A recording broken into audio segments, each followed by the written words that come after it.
That's awesome.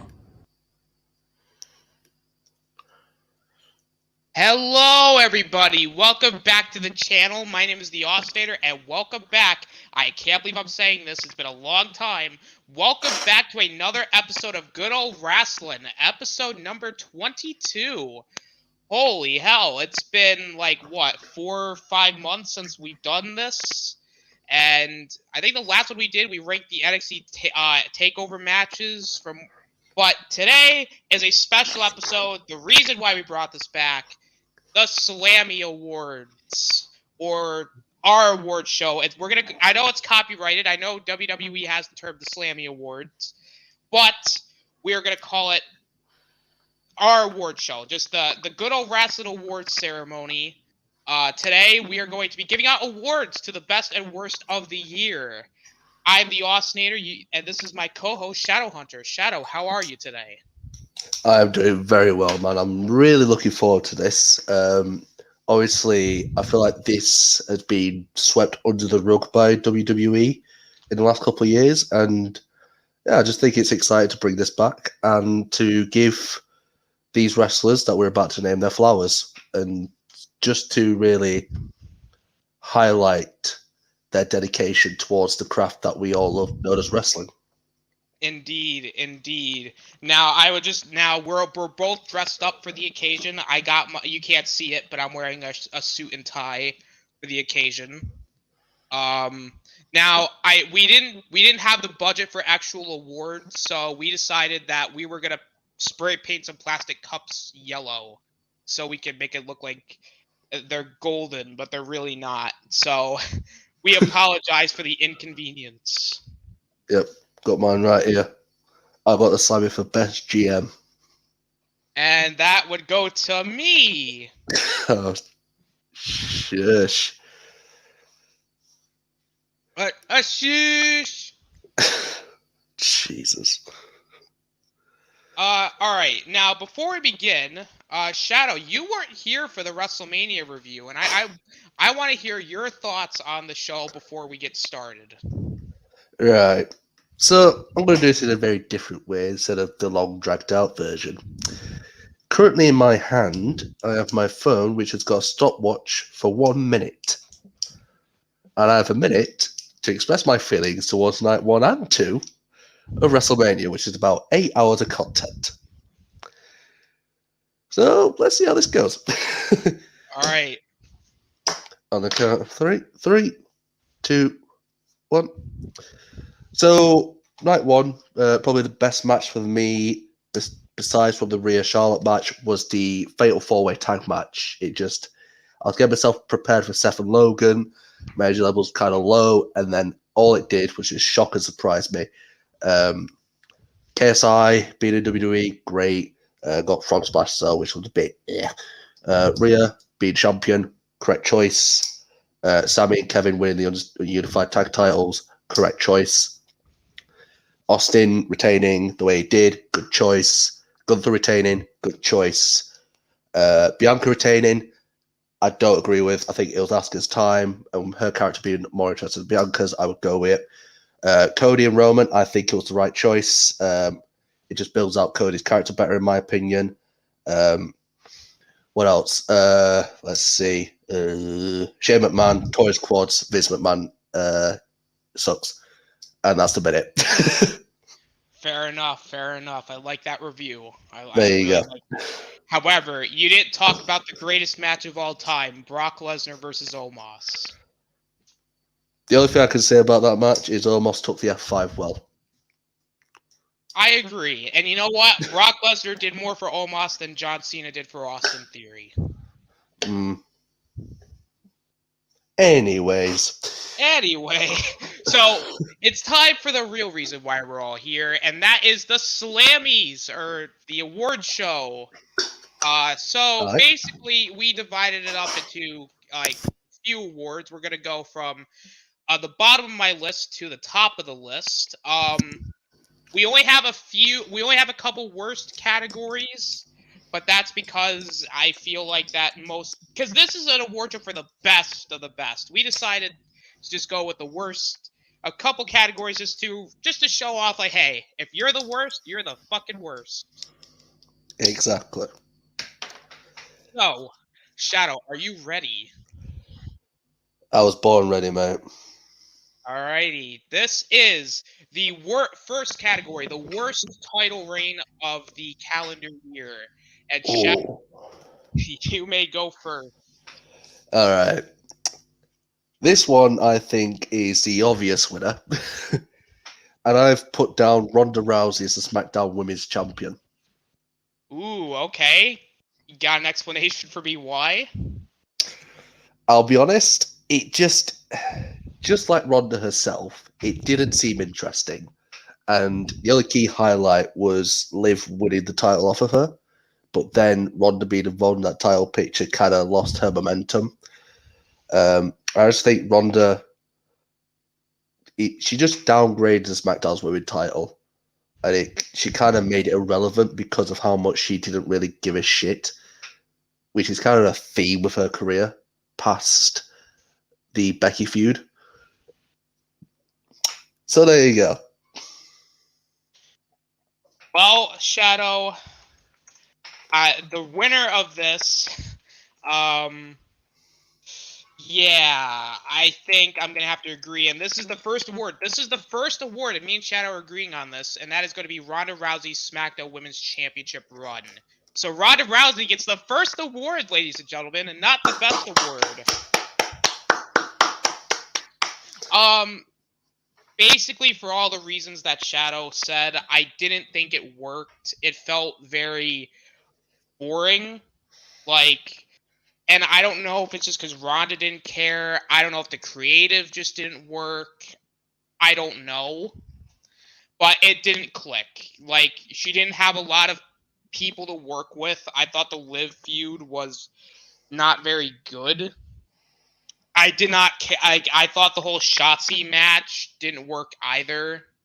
And to top it all off, she really just hasn't grown as a character, in my opinion. So I mean, the only real good thing out of it, I believe, was the Ronda Charlotte match at the Backlash pay-per-view, or I'm sorry, WrestleMania Backlash. But other than that, not very good, guys. So Ronda Rousey getting the first award, ladies and gentlemen. Another round of applause for Ronda Rousey getting the worst title reign award. What can I say? All right. Now it is time for our second award of the award show. We have the worst pay-per-view of the year. And Shadow, I'm gonna let you take this one. What's the worst pay-per-view of the year? Ooh. There was a couple on my list, but none stood out like this one. I think it's kind of obvious. It was in the Vince era of booking WWE. And this was probably the only pay-per-view last year I didn't watch. And it was WrestleMania Backlash. Oh, really? Yeah. Nothing on that card interests me except from maybe the Roman, the Bloodline tag match with RK Bro and McIntyre. And even that, I felt left more to be desired. And I just... nothing clicked. I think the Ronda Charlotte match was competent, looking back at it, but just didn't click with me and my tastes of wrestling. Okay. You know, this one was tough because I don't think not any pay-per-views was particularly bad last year. But if I had to go by what was one of the weaker shows of the year, that award would have to go to NXT Halloween Havoc. Well, actually, no, not. And I actually no, scratch that. It's not Halloween Havoc. I actually think Halloween Havoc wasn't that bad. What's up, Deshaun? Hell in a Cell 2022 is the worst pay-per-view of 2022 for me. Yeah, I think I'm gonna. Actually, I think I'm gonna have to agree with. I think I'm gonna have to agree with Deshaun here because I actually just forgot about it, was Hell in a Cell 2022. Other than the main event and the opening match of the show, it was very forgettable, and none of the matches really clicked. Like, one of the matches was literally Madcap Moss versus Baron Corbin in a no DQ match. Like, what? Like, none of the, like, it was, I would say it was just very weak. You know what I mean? Like, it didn't particularly work as much as it should have.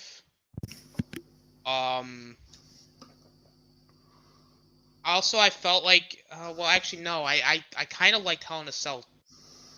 I think this one might actually have to go to. Fuck, this is actually hard.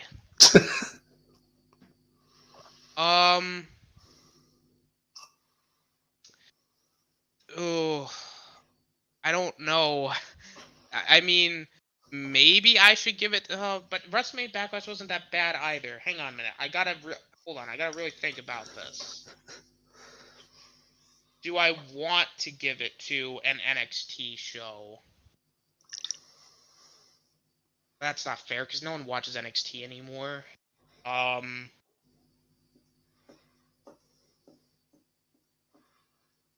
God, this is hard. Should I just go with what you said, Shadow, and just move on, or should I just, or should I contemplate this? Money in the Bank, maybe. Money.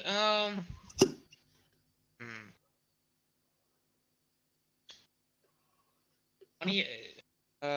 Money in the Bank. I gotta really think about this because I mean, Money in the Bank's not a bad pick either, is it?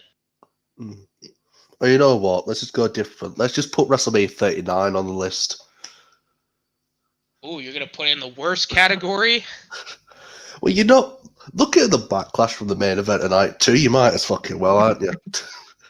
True, but I don't even think night 2 was that bad though. Night 1 was better. I'm just gonna say Yeah, that right now. It was. Yeah. But I'm not. I'm just. That was a joke nominee. I don't think it's anywhere near close to worst. No. I mean, because Money in the Bank wasn't bad either. I just thought the main event kind of sucked. I think the way they handled the Money in the Bank briefcases this year was poor. Yeah. I think that's a reflection of the pay-per-view. That's true. Yeah. But you did have Usos and Street Profits, and yeah, the Lashley Theory match. The But Money at the in the same Bank time, matches weren't particularly bad. I forgot about the Theory Lashley match and the Usos Street Profits. True. Shows like Cody Seth was the only match I cared about for Hell in a Cell. Hell in a Cell. That's. You know what? Just to move it on, I'm going to put my veto vote in there. WrestleMania Backlash is the worst pay-per-view. All right, well, WrestleMania Backlash gets the award for worst pay-per-view of the year, even though it really wasn't that bad, in my opinion. So, let's hear it from WrestleMania Backlash. I'm so sorry, WrestleMania Backlash. The name as well is just doesn't help at all. No, it's actually pretty. It's a shitty name. Like, what was wrong with Backlash? Like, did we really need the WrestleMania in there?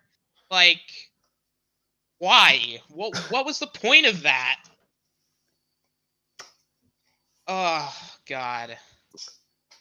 There we go. And after that catastrophe, what's next? Worst match of the year. Oh. I would like to take the reins for this one because, in my honest opinion, the worst match of the year was the Bray Wyatt LA Knight Mountain Dew Pitch Black match.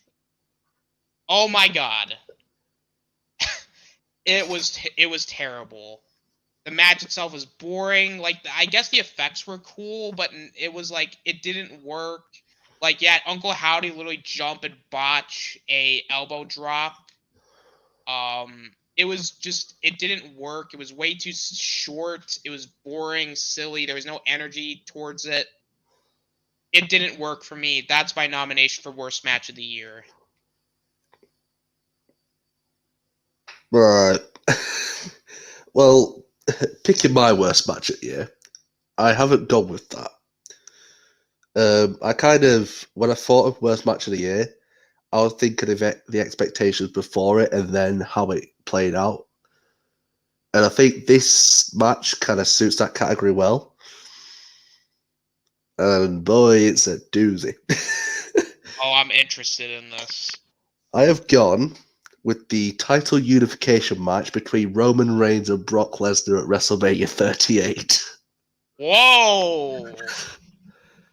All it Wow! was F5, Roman hurts his shoulder, spear, 1, 2, 3. You don't even need to watch the match to know that's what happened.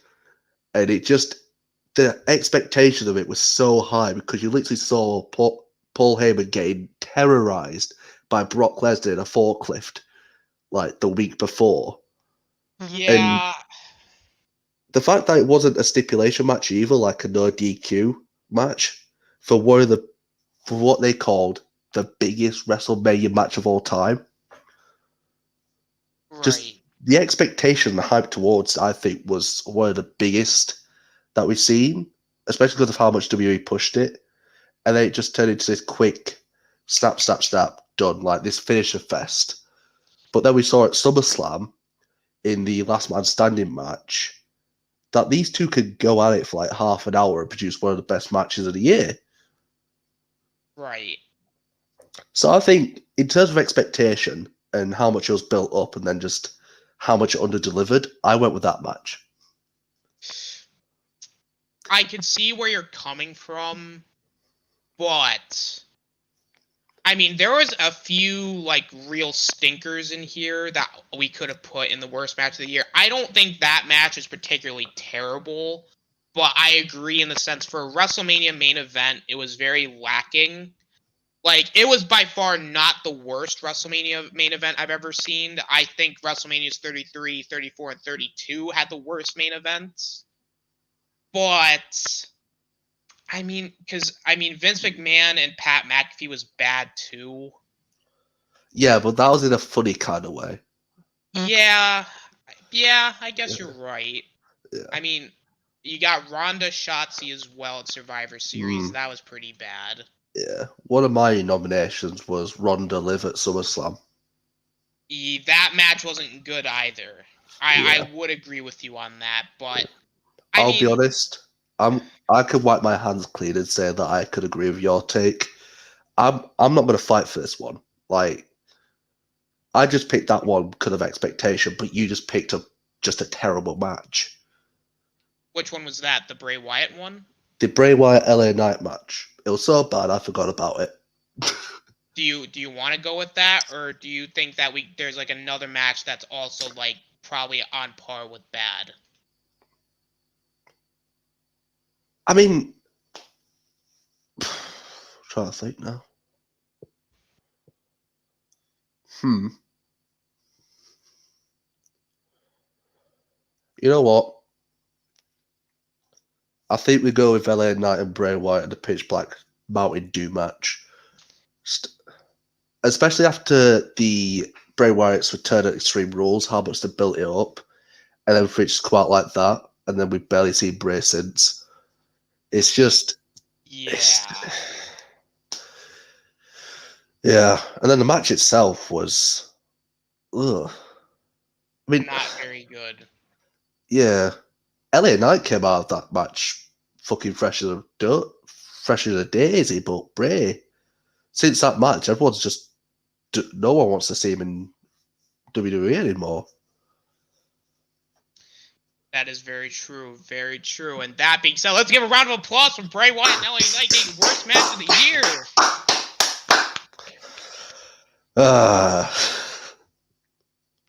Man. Jesus. This all comes in Madcap Moss versus Happy Corbin's Laugh Laugh. last laugh match on SmackDown is the worst match for 2022. I believe Madcap won that match. I think so. Yeah. And because I remember who won that match, I'm not going to put it in there. Yeah. Because before you mentioned it, I forgot about the LA Knight Bray Wyatt match. That's how bad it was. I erased it from my entire memory. But did it get you to drink Mountain Dew Pitch Black, though? No, because they don't sell it in the UK. Oh. You can barely get Mountain Dew in the UK anyways. Well, that's a BS. Because of how much sugar's in it. Gotcha. Yeah, we can't have a sugar limit in drinks now, so. Interesting. Now, it is time for our final worst award, and that is the Worst Wrestler of the Year award. Shadow, I'm going to have to give this to you. Oh, you've got a howler, haven't you? Oh no. Right. This is just going to seem very sexist to me, but I've gone with another woman. I've gone with Dewdrop. Really? Yeah. I don't see why she gets TV time. I don't even see why she's in the company. Damn, bro. I don't know why. Not Piper Niven. Brother, she's terrible. She's literally the new Nia Jax. Like, literally, the only thing that she's useful for is so Bianca Belair can give her a KOD and get a pop. I mean, you may have a point there. You know what? I'm gonna save my judgment until you tell me who you put. Let's see here. Deshaun nominates Omos for Worst Wrestler of the Year? No. Deshaun, that's some blasphemy over there. No. We are Homo sapiens, okay? We have Homo sapiens, rise up! Yep. Don't come in with that slander. Yeah, that's some. I will not tolerate the slander anymore of Omos. Yours sincerely, the Homo sapien community. Indeed. Who have you put then? You know, this might be a controversial pick, and it's not because I hate the guy. It's just I think he hit his glass ceiling, and I just don't think he works anymore. I have to go with Happy Corbin. I'm sorry. Like, I think the gimmick. Oh, right. Okay. I think the gimmick itself is very, I don't know, like one-dimensional. Like, he really has not been able to kind of. He has that kind of heat where it's like not even like the good type of heat. It's It's like just cheap. It's cheap and get off my television type of heats. Like, he's solid enough as a wrestler, but I just can't. He hasn't really done anything to really make me go, wow, this guy is great type of thing. Like, it's just more of a and also the JBL thing didn't work either, so it's like, yeah, it's not like the heat that the Miz would have gotten when he was the IC champion 2017. Yeah, it's just like it's just the heat that you get when you tell the audience to shut up. Is basically the heat that he gets, but yeah. Agreed. Ooh. Happy Corbin or Dewdrop? Damn. That's a tough one. Ooh.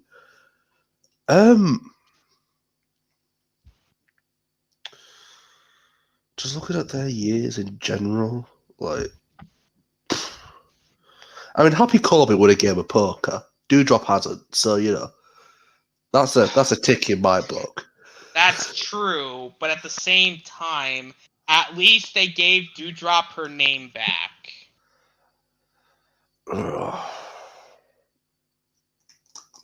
Like, I think she has enough time still to where she could maybe try to redeem herself.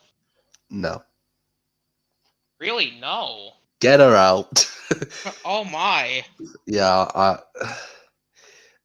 Can I be real with you for a second? Yeah. When you were about to say your worst wrestler, I thought you were going to say Braun Breaker. No. See, I don't understand where the Broad Breaker slander is coming from. I actually think he's pretty good. Like, I like him. In the ring, I think he is, but his character development leaves more to be desired for me. Dude, I know I think he turned heel recently. Yeah, When he like last week. brings out that chainmail and sunglasses and starts burying the English language, this man is going places. I think he'll be a top talent, but I just think his character development so far leaves more to be desired. Right. I think No. him turning heel will help him. Yes, I agree with that. That's why Yeah. I'm not putting him at worst wrestler of the year, because it's like he's only been there like Yeah. what, a year? A year, yeah. He's been running the place. Like, And and like you said, he's great in the ring. Like, he's had a lot of good matches. I mean, yeah. I Jinder think Mahal. once Jinder. But really, has Jinder done anything really to even classify him in worst of the year? No, but his match with Braun Breaker was decent. That's what I was trying to Yeah. mention. Yeah. You know what? I don't know. I think we gave Ronda Rousey the worst category. Title I feel like I don't want to say Ronda Rousey because I know she can rip my arm off. Yeah, I mean, You know what I mean? Yeah, and here's the thing. I think when Ronda tries, I think she's really good. But yeah, when she tries, she can do a decent job. But when does that really happen anymore? Not much. Right. Do drop all Happy Corbin. Which one? I mean, we could maybe throw Madcap in there too. I mean, like, did he really do anything? Like, I also think the whole gimmick of him telling like dad jokes, I thought was just very unappealing. He landed on the top of his head, but that was before Mania 38. So basically, that doesn't count. You know what? I'm not saying that he's had a bad year, but represented to the year last year that he had in 2021, you could say Drew McIntyre. It's been a very lackluster year this year for him. Yeah, I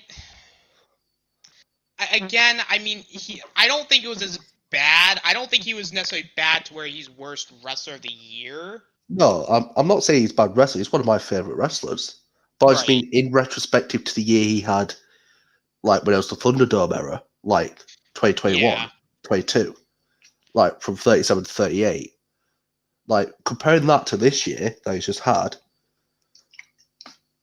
like you can definitely tell the difference in Vince booking him and Triple H. You can definitely see where he falls in the category.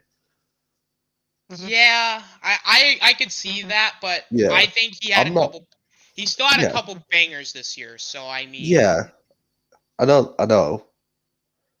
He also kicked out of End of Days too, so I mean. Fuck's sake.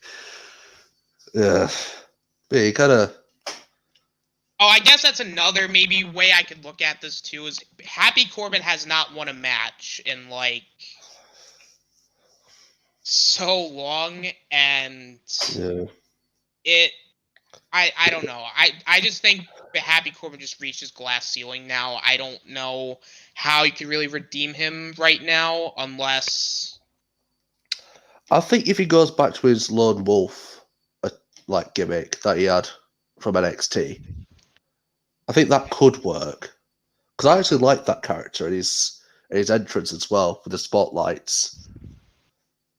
I just thought he was more intriguing, but now it's kind of like they've broken down every single protective wall that he has.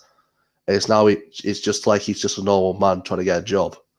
He's turned from a cool badass from Wolverine into the next generation's version of Heath Slater.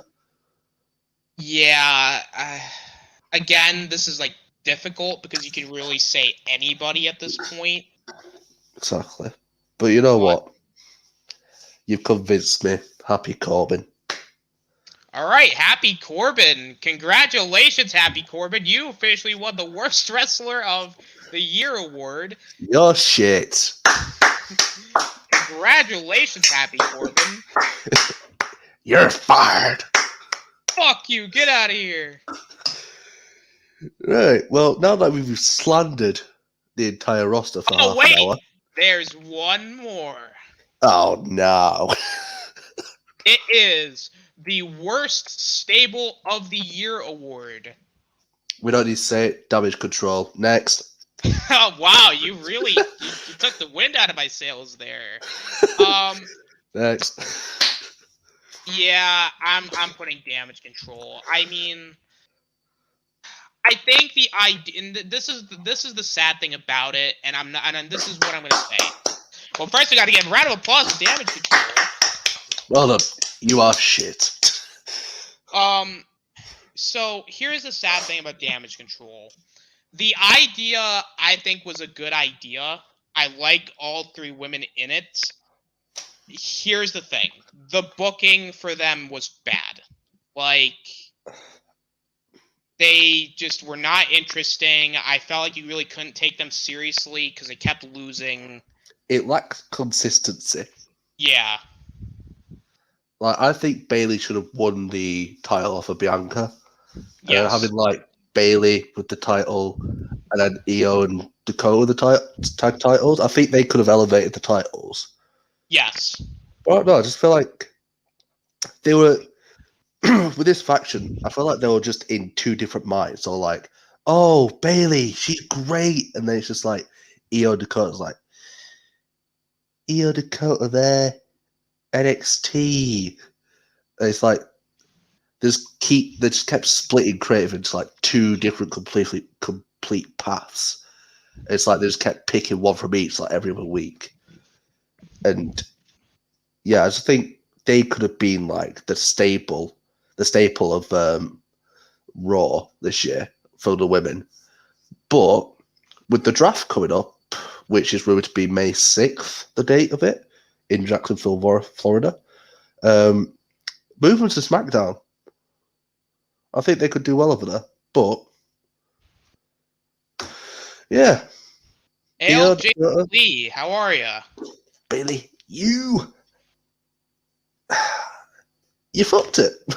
Let's be honest. Yeah, So, I agree. Yeah. But now we're done with the slander. I was going to do another worst one, but I think we're going to keep it to the wrestler stuff. We might do a couple extra ones at the end, but it's time to take a look at some of the best of the year. And we are going to start off with... Oh my god. Help. No! Help! What have you done? Oh wait, no. Oh my god, it's not going well. It's not going well. And whilst he's doing that, let me tell you about today's sponsor, NordVPN. Oh yes, they are sponsoring our... If you put in the code Vince Mustache, you get 3 months free and 83% off. I love it. And if that works, please tell us on Twitter, because that was a joke, and if it does work, I'm going to laugh. It probably will not, but hey, listen. NordVPN, right. If you're out there. NordVPN sponsor us. All right. Now, for our first best award of the year, we got Best Stable of the Year. Damn. Starting heavy, you know? Yes. Right. You know, I'm going to throw this out there because maybe not in the sense of like a dominant standpoint, but just from an entertainment standpoint. Yeah. And just maybe by an improved standpoint, I think I have to go Judgment Day.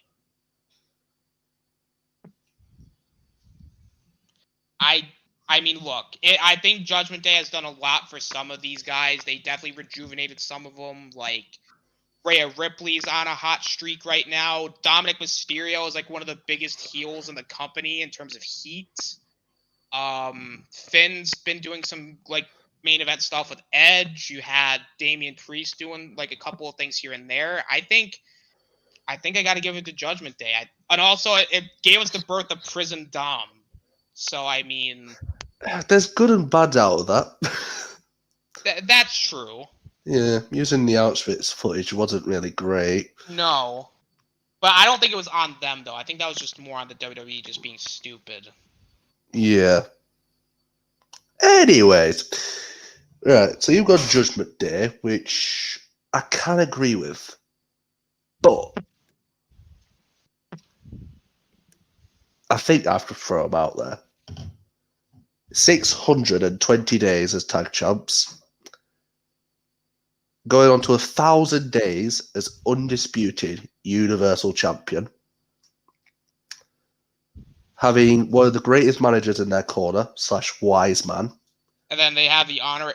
Oh fuck, Shadow, you're right. I think fuck it. Never mind my take. Sorry, Judgment Day, but listen. As much as I love them, as much as I like them, you goddamn right. The Bloodline wins best Yeah! here. Raise your Hell yeah. words to the sky. Yeah.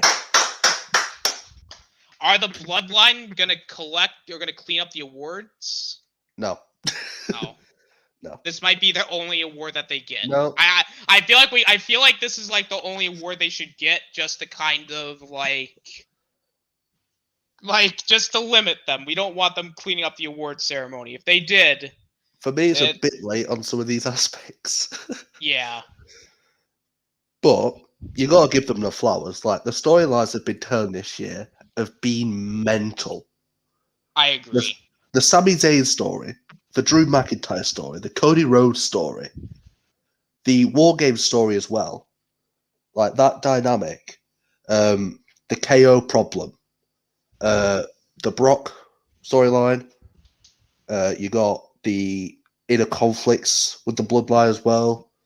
You know, the doubts of Jay with the Bloodline.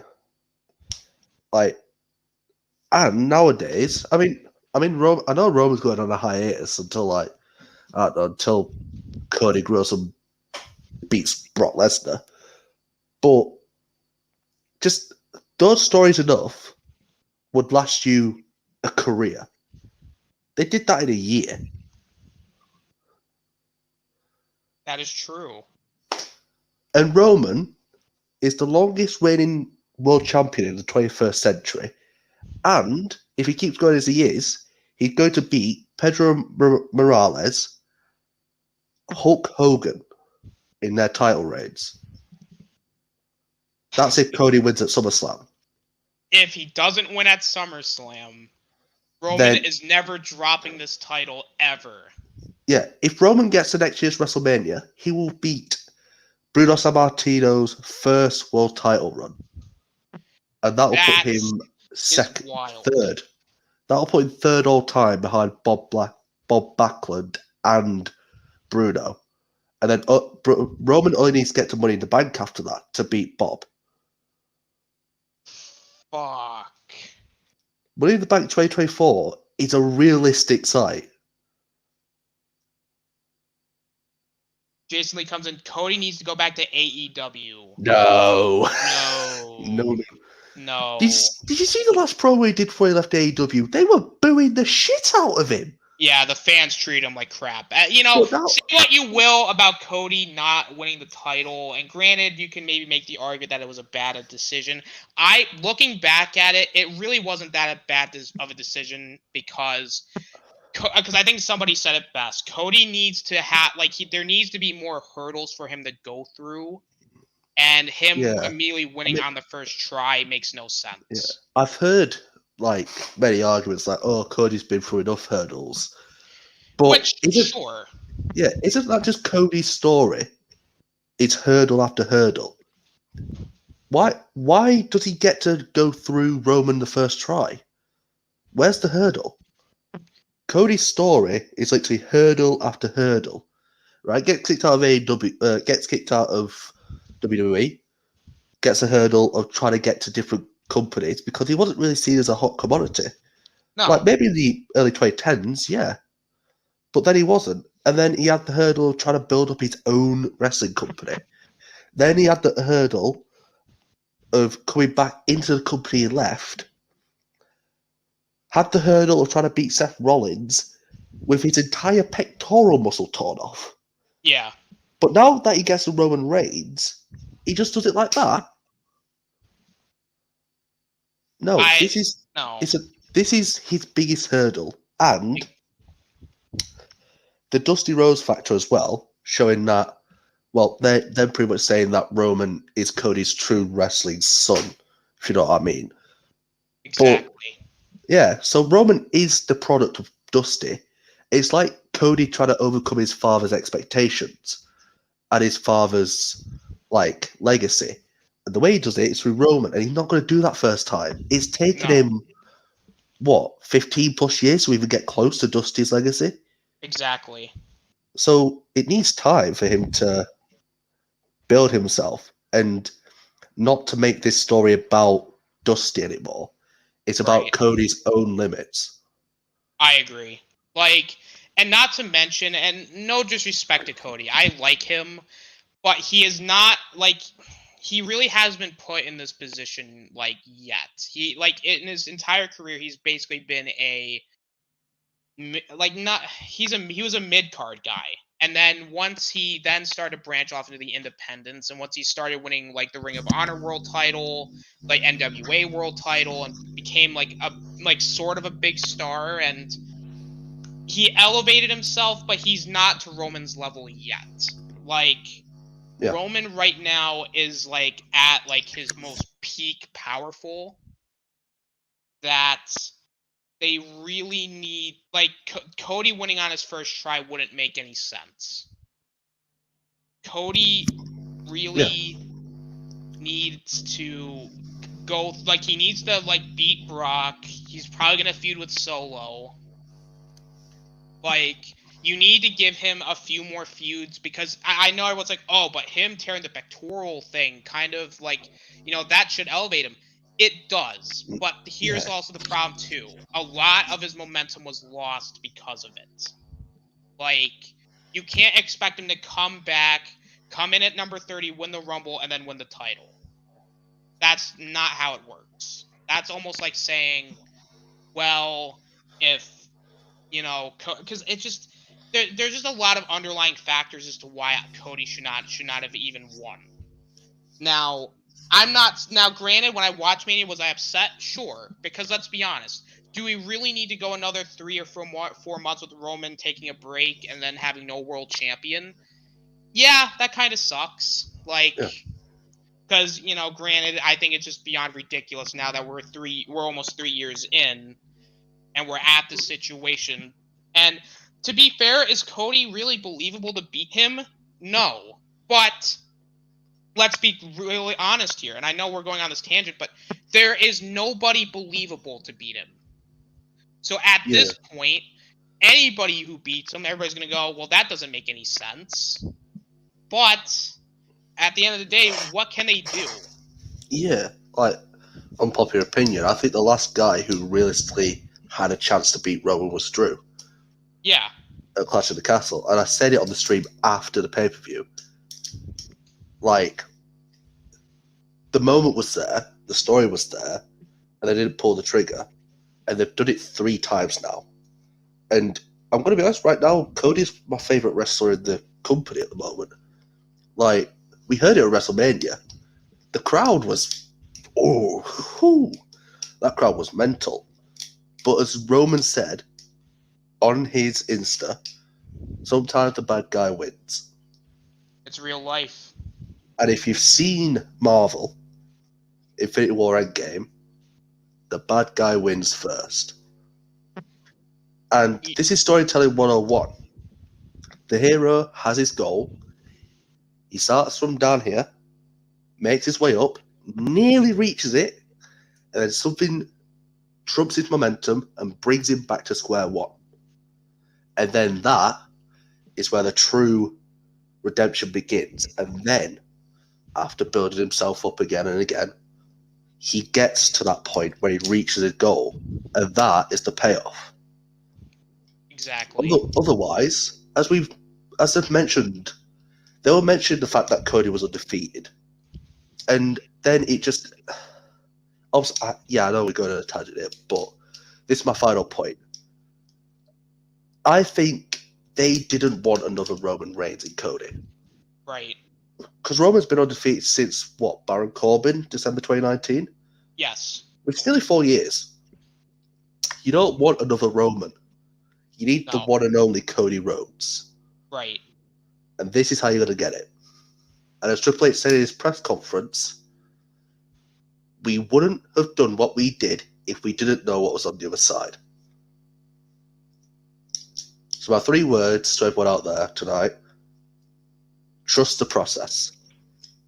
For now, if Cody doesn't Yes. win at SummerSlam, then maybe Jason does have a point that maybe he probably had it better at AEW, but I just can't see the story not ending at SummerSlam with Cody winning, which makes sense, because it's 3 years. At SummerSlam when Roman came back and said, "Hey, I'm the tribal chief. I'm gonna wreck everybody and leave." Here's my ideology on this. Cody wins at SummerSlam after after going through a couple feuds with Solo and Brock. He wins because they've been planting some seeds as of late, where you're starting to plant the seeds of dissension between the Usos, or more or less Jay, and the Bloodline again. Have Jay at SummerSlam cost Roman the titles, have Cody win, and I know that's kind of shitty, but here's the reason why. Because I just can't have... Nobody should beat Roman clean right now. Roman needs to lose via BS shenanigans. I think... Sorry to cut you off, but there's a couple of ways you could do this. Obviously, Jay could interfere, and he could have Roman Reigns versus Jay at the Rumble, and then maybe bring The Rock back for 40. Or there's another scenario. There's a small pay-per-view coming out. I don't know if you've heard it before, but it's called Money in the Bank. What if Cody wins that?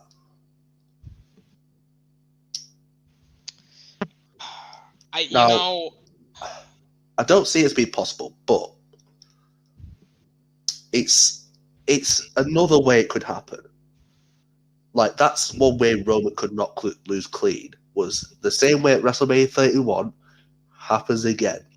And we know with Roman, history always comes back around to bite him in the arse.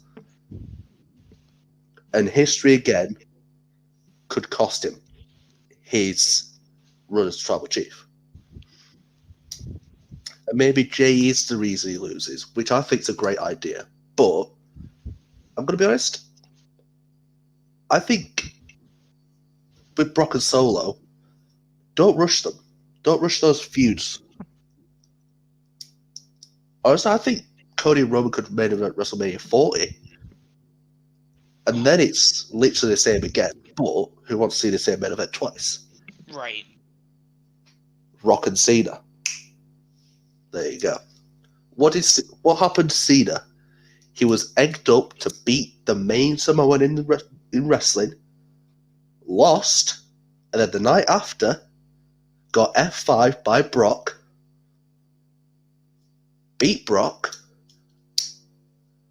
went on a losing streak, then won the Rumble, and then took on the big Samoan and won the second time round. And I'm going to leave it there for everyone to think about, so we can go to our next category. Yes, I think we went on way too long about it. Best title reign. Ooh. Right. Before we start this, I'm going to exclude Roman from this category. I'm also going to do that, and I'm also excluding the Usos. Yes, I have also excluded the Usos too. I personally, in my opinion, I think Gunther's Intercontinental title reign was probably the best run this year. I think out of every title that really needed a big boost in terms of elevating itself, I think the IC title really benefited with Gunther's title run. I mean, the matches he's had with Sheamus, Shinsuke, Rey, he's been on a tear. And that WrestleMania match, ooh, my goodness. My dad messaged me throughout, how his chest was hurting watching it. It was very good. I think Gunther's got to go. I think I got to go Gunther here. Interesting. Now, I agree, but this is just for my mate, because he's a big fan of this dude. But I've also thrown in Wesley with the NXT North American title. But Okay. obviously we know it's Gunther. But, Right. So, first up, round of applause for the big Austrian that literally beat the shit out of any man walking this planet, besides for maybe Roman. Well done, Gunther. You've won an award. Oh, we're giving this to Gunther? Yes. Alright, Gunther, congratulations, buddy. Yeah. Like you said, just the matches with Sheamus, Drew, Ray, Shinsuke, they were top notch. And I think he had one with Ricochet that was pretty good too. Yeah. It was like in December time, I think. But yeah, I think they made the right choice with not ending the Gunther Sheamus feud at Mania. I think there's one more match with them that could be hard. I would have Gunther basically hold the title until he breaks Honky Tonk's record, and then I'd have Sheamus beat him. Yeah. The only time I think Gunther should lose the IC title is when he's ready to face Roman. Yeah. Or personally, like, is. Me and Shifty, I think, talked about this on stream when we did a WrestleMania review, that if it's not Cody, then I would say out of everybody who's believable, Gunther. Honestly, yeah, it's a possibility, but how long would you have to wait for that? Because whilst I think Gunther's ready to have top-notch matches, I just don't think he's ready to... Because there's good wrestlers, but there's great wrestlers who are a bit in the character build, which I think Gunther is. His character's good, but if you look at people like The Rock, Austin, Reigns, Undertaker, their characters are so iconic. And then when someone says, who beat Roman Reigns for the undisputed Universal title? Gunther! Who was he? Some weird Austrian bloke. I think we just need to build out Gunther's character a bit more. Yeah. Before we push him into the main event spotlight. I mean, personally, I think that Cody Gunther should be one of the matches for WrestleMania 40. If they build it up properly. Either that, or you could have Kevin Sammy face off for one of the world titles. If they decide to, I don't know, split them up again, but that's not going to happen anytime soon. So I mean, I think if he returns, Gunther versus Big E. That would be a good one. Yeah, and then maybe you could have New Day versus Imperium in War Games or something. I don't know.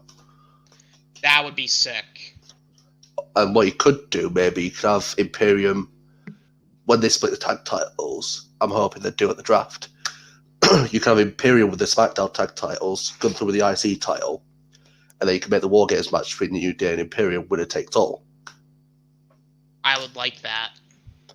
But I think Gunther is doing really well the IC title, but we can't do what we did with people like...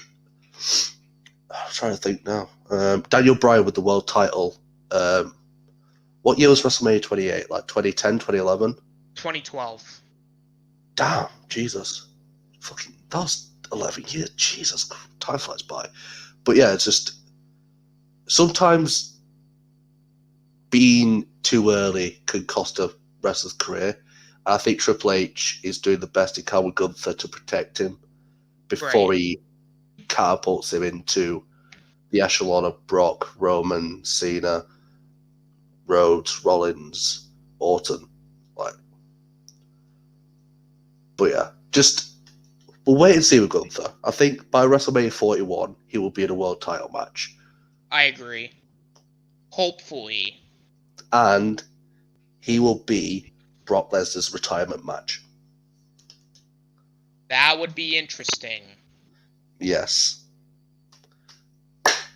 What's next? Next up is pay-per-view of the year. Oh. Right. I'll let you take this one. I'm going to go first for this one, because there were some good pay-per-views. nominees: SummerSlam, Royal Rumble, and Elimination Chamber. But I've gone with Clash at the Castle. Shadow, we agree once again. Yes! Clash at the Castle gets the pay-per-view of the year award. Congratulations, Clash at the Castle. Yeah. I'm just going to explain this quickly. Ray Edge versus Judgment Day, great match. Plot twist at the end where Dominic absolutely walloped Edge in the bollocks. Great. Gunther and Sheamus at Clash of the Castle. Oh boy, that was just a European slobber knocker. What else was there? Oh yeah, the absolute wildfire of Roman Reigns versus Drew McIntyre. And before WrestleMania, that was the loudest crowd I've ever heard. It was very loud. For the first 10 minutes, the only thing you would hear is people chanting, "Oh, Drew McIntyre." And yeah, just the moment, everything was there. It was perfect. And I think I even said this on the stream we did after the fact. I think that crowd was better than the Hogan Rock crowd. It was up there. I will agree with that. Yeah, it was amazing. And just, why do you think you're doing Money in the Bank in London? Like, that was the highest selling pay-per-view in the UK for wrestling. And at the time, it was one of the highest selling WWE pay-per-views of all time as well. But, I mean, a lot of pay-per-views have broken that. What else was there on the match? I believe Seth faced off against... Who did Seth face off against? I think it was Riddle. Yeah, Seth beat Riddle. Yeah. Seth beat Riddle. I remember that because they didn't do the match at SummerSlam. What else was there? Who did Bianca face? Was it Bayley?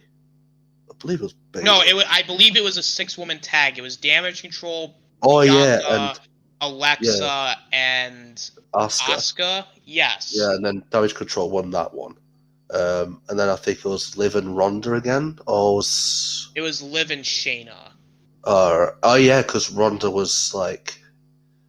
Yeah. But yeah, there's some good matches on that card. And so, like, some of those are contenders for match of the year. And the crowd itself just made up for it. Drew McIntyre bringing back Broken Dreams, Roman's heat during the match. Yeah. Clash at Castle. There you go. All right. Good deal. Good deal. Next up, Return of the Year. I mean, I know that we kind of crapped on his return run, but honestly, Bray Wyatt's return. I mean, you kind of have to give it to him. Yeah, I mean, I did put down Cody Rhodes, but that's just because of what he's done after his return. Right. But the Bray Wyatt return after the Seth Rollins, Matt Riddle match was one of the best returns we've seen. And it hasn't really lived up to the hype, unlike Cody's. Right. But I think that's just apples and oranges. So for the moment itself, I'd say Bray. But for the entire run after, I'd say Cody. So, yeah, I'd say Bray. Yeah, I'm going to give it to Bray Wyatt. Congratulations, Bray Wyatt, Return of the Year. Because I agree, if we're talking about everything, like, afterwards, Cody, I agree, but if we're talking about, but we're not talking about, like, the aftermath, we're talking about the actual return itself. Yeah. Bray Wyatt was masterfully done. Like, you had the QR's codes. Yeah. You can correct me if I'm wrong here, but I think he was the highest merch seller, like, throughout the entire week after his return as well. Like, everybody wanted it. He was beating Roman Reigns in merch sales. That's how well his return was. But now, everyone wants him gone. It's tragic as well. very tragic. But yeah, well done, Bray. That's probably the only award you'll win. Well, he did win the worst match of the year award, so I mean... Well, yeah. Yeah, you're right. Anyways, well done, Bray. Good, congratulations, Bray. That's your second and last reward of the year. Yeah. Next up, WTF moment of the year. Right. Okay. So I have 2 picks for this. Yeah. I have a couple as well. The first one, Shadow, is the AEW Media Scrum incident. Okay. And then the other one, of course, is Vince McMahon retiring and then unretiring and then selling the company. Okay. I've got a couple. I've got number 1, Vince's pedo stash. Number 2, Brock Lesnar lifting the ring with the tractor.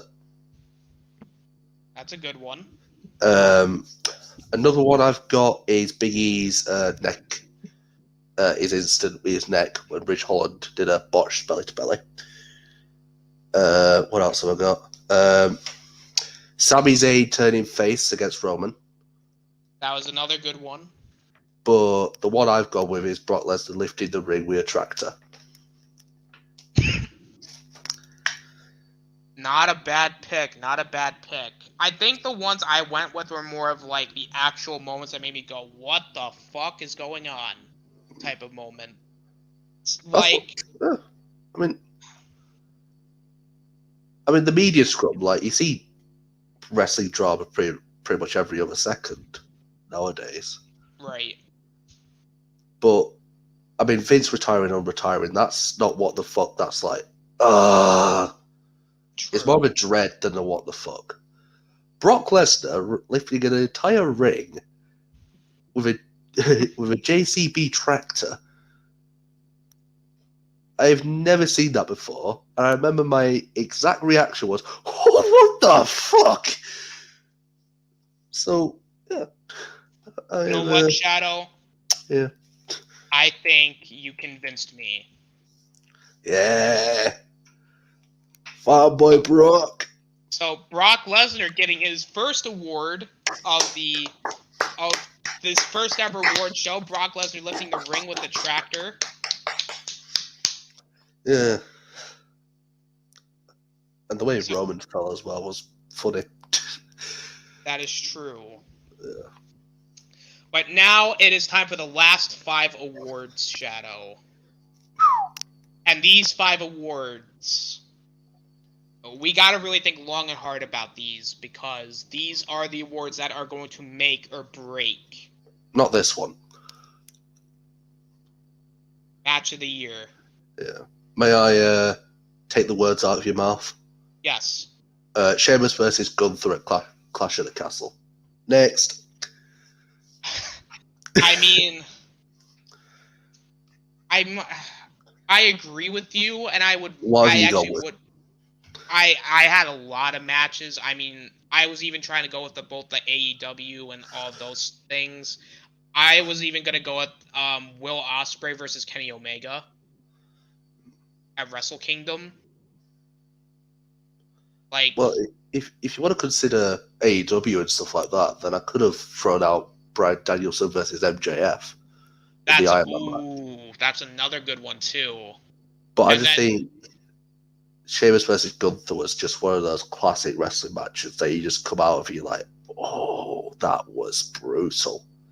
Let me throw out one other match too.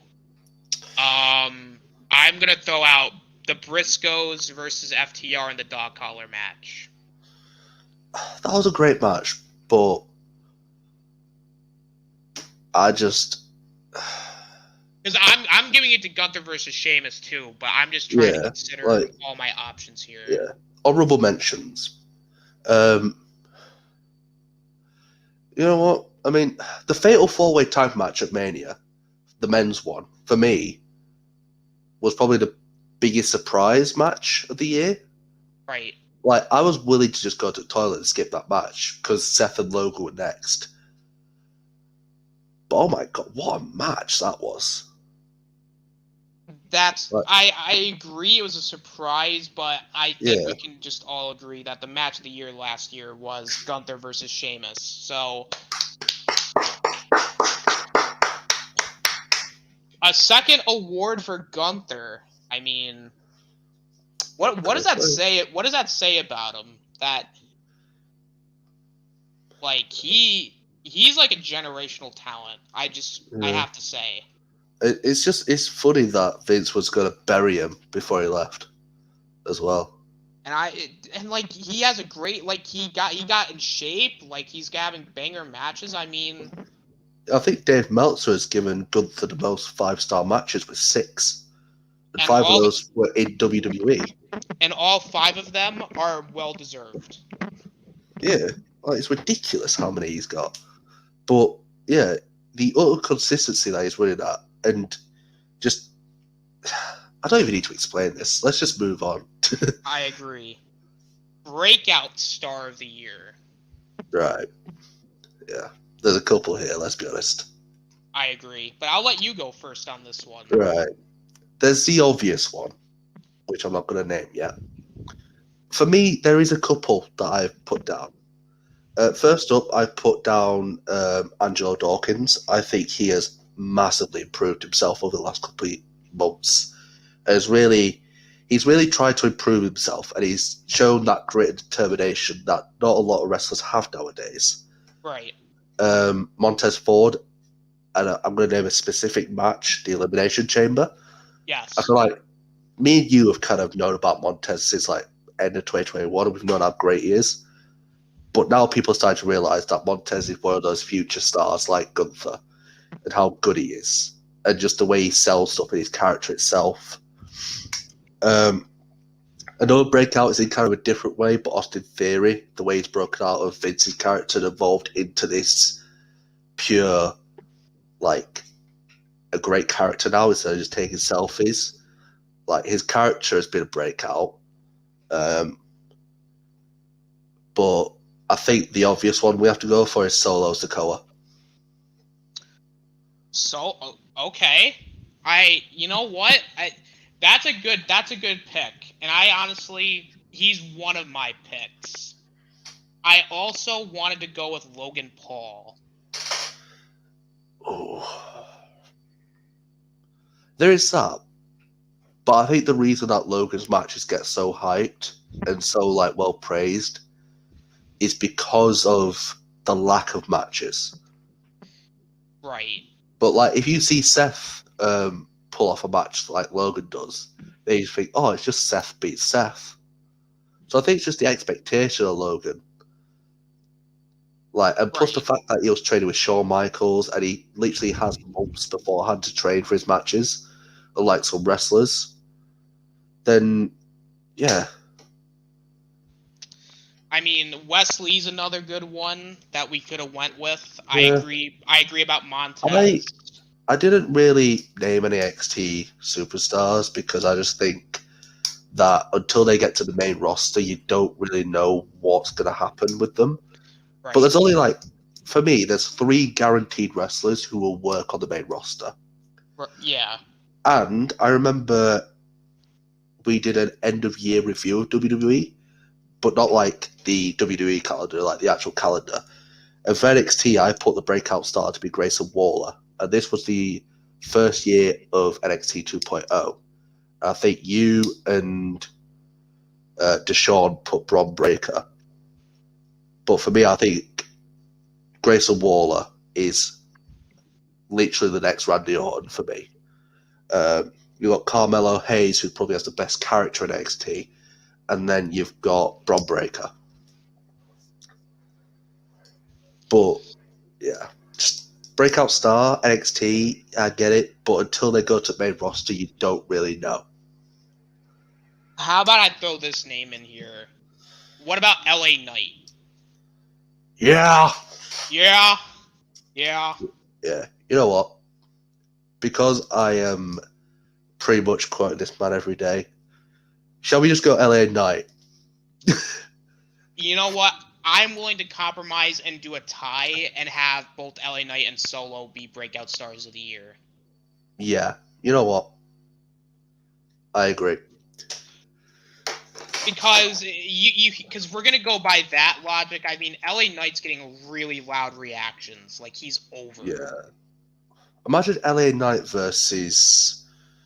I mean, there was talks of him having a program with Bobby Lashley at Mania, which I Which they think could should still have. be I think that could still be a good match. But I know LA's like pretty much 2 years younger than AJ or something like that. Yeah. He's not going to be like one of the top guys in WWE, No. but he's going to be like in between the Gunther level and the Miz level. Like he's gonna be like Chris Jericho was, like the imposter main eventer. Like Chris Jericho was never meant to be a main eventer, but when the top guys weren't really there, he would be one of them.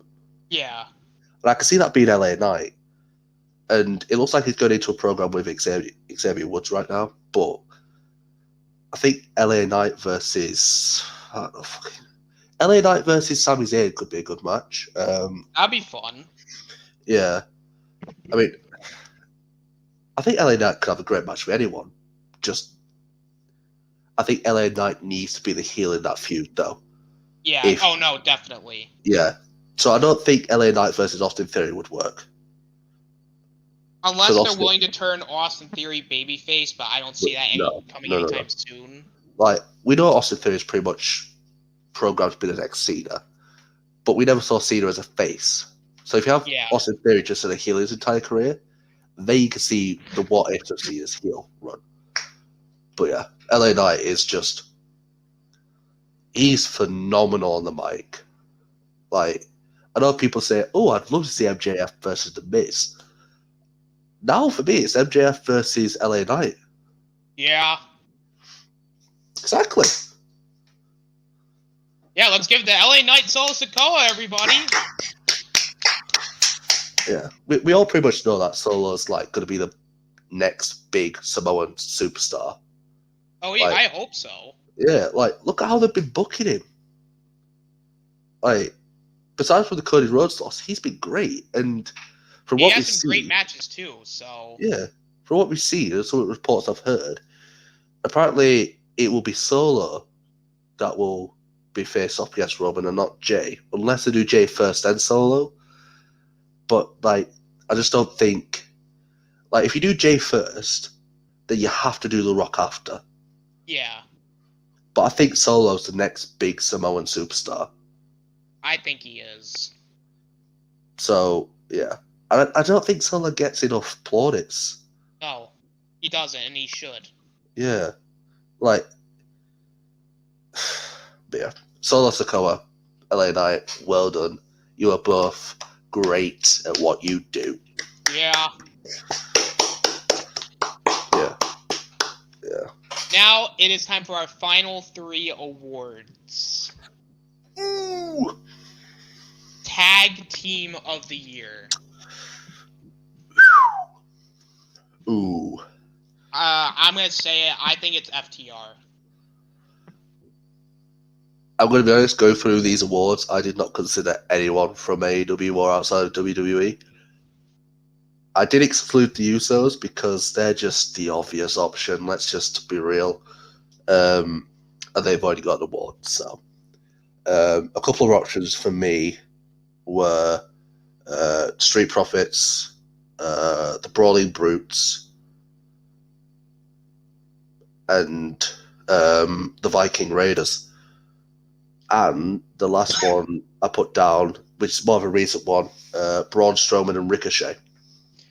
They're not bad picks. I'm going with FTR because when you're looking at the tag team scene this past calendar year, I mean, these guys were not only the Ring of Honor tag champs, but they were also the AAA tag champs and the IWGP tag champs. Like, they held all 3 titles, like, at the same time. And not to mention, they had one of the best trilogies, like, tag team trilogies with the Briscoe brothers. I mean...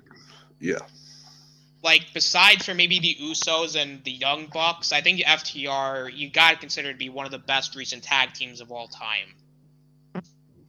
I mean, you gotta put the New Day in there as well. Let's be honest. Oh, sure, I could put the New Day in there too, but when it just comes to a team that managed to like in wherever they've been one of the best teams there. Like you kind of have to give them their flowers, and FTR I think deserve their flowers. I'm willing to compromise here. For the last three categories, I'm willing to put down a WWE and non-WWE for this. So like tied. So I'm willing to go Brawling Brutes and FTR. But if you have any other ones from WWE that you want to shout out, I mean, I know it's obvious, and I know everyone's gonna go, "Oh, here we go! It's here comes the bloodline." Fucking chill. The Usos are the obvious choice. I mean, but is the obvious choice really a bad choice? 620 days as tag champs, which is the longest tag reign of all time. And Jay and Jimmy Uso tell us some of the best stories they've told in their entire careers. Like, obviously, I didn't put them down, but that's just because they were the obvious choice. And it was just, you want to kind of give some other people some more plaudits. Because the Usos were just ruining the tag division. They did. Yeah. But so I'm willing to go with FTR/the Usos. Then I think that's what we're going for. So, ladies and gentlemen, your tag teams of the year are FTR and the Usos. Well done. I know we're kind of compromising here, but see, compromises are great because, I mean, I guess we could have done it for all of them, but look, we're doing it for the awards that really matter. Yeah. Even though all of them do. Yeah, having a WWE and non-WWE pick for this will be good. Exactly. But we'll see what happens when we get to the next categories.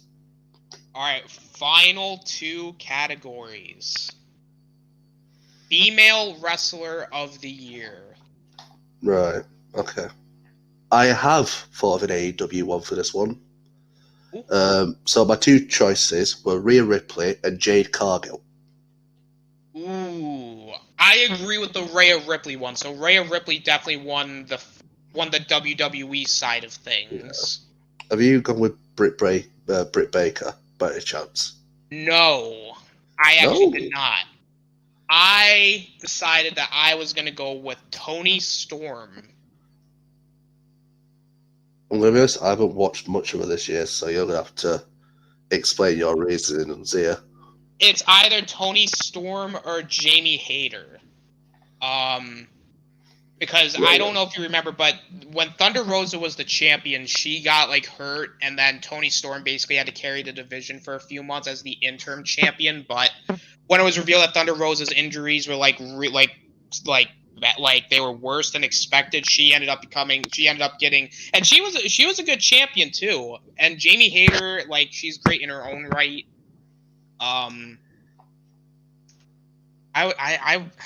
Because Jade Cargill's not a bad pick either, but Jade Cargill's the only women's wrestler I watch on AEW, to be honest.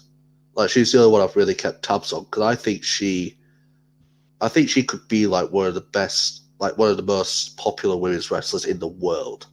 I think she has that kind of aura about her, and to be honest, since CM Punk versus Jon Moxley, the first one, I've only really watched a couple of AEW wrestlers. Jade Cargill's one of them. Another one of them is coming up shortly, but I just think Jade now 55-0 after she beat what's her name, Billy Starks, or whatever it was. It's not a bad pick either. But yeah, I could go with Jade Cargill if that's what you want. I personally think Jade Cargill is up there, but Rhea Ripley is glued on. 100%. All right, so you want to go Jade Gargill for this? Yep. All right. Jade Cargill and Rhea Ripley, female wrestlers of the year. Ladies and gentlemen, give a round of applause. Ooh. Rhea Ripley or Jamie Hayter for me. It was close, but we had to go with them. Yeah. All right, now the main event: male wrestler or wrestlers of the year. Right. I'll go first for this one. Just get out of the way.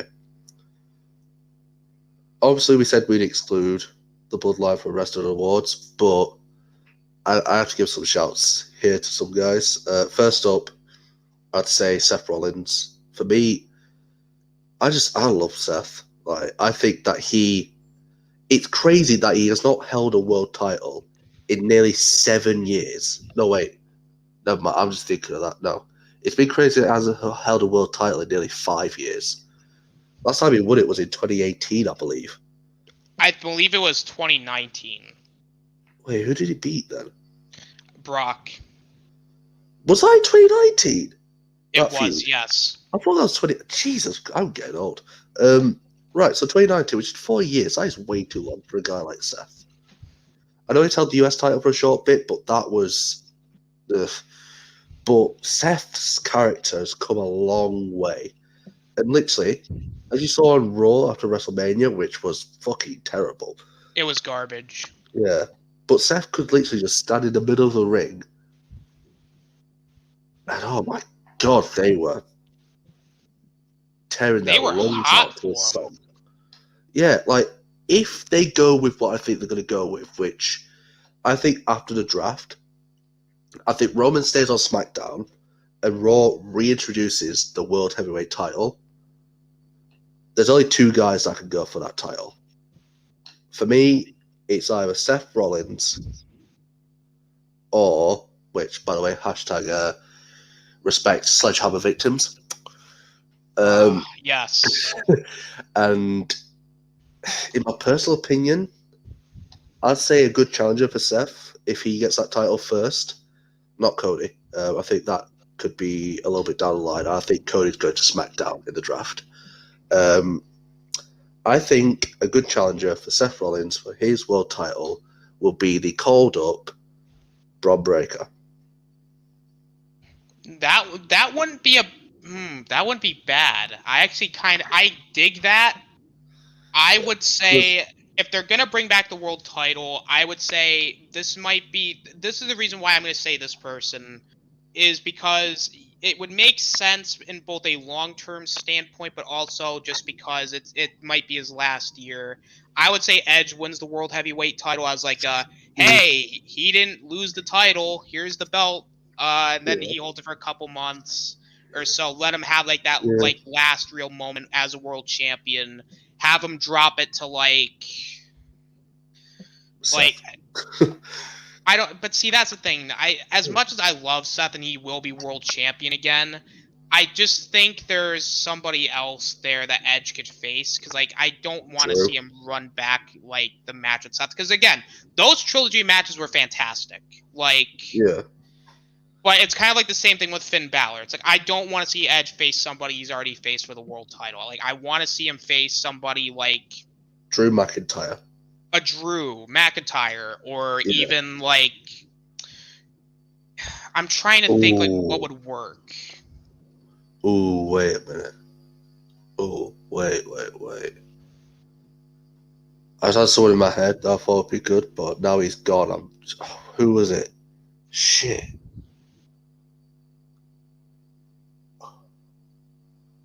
You know what? It's a weird one, but I'll give a shout to Karrion Kross. Karrion Kross wouldn't necessarily be a bad idea, but I don't think he'd beat Edge, but it'd be a good feud.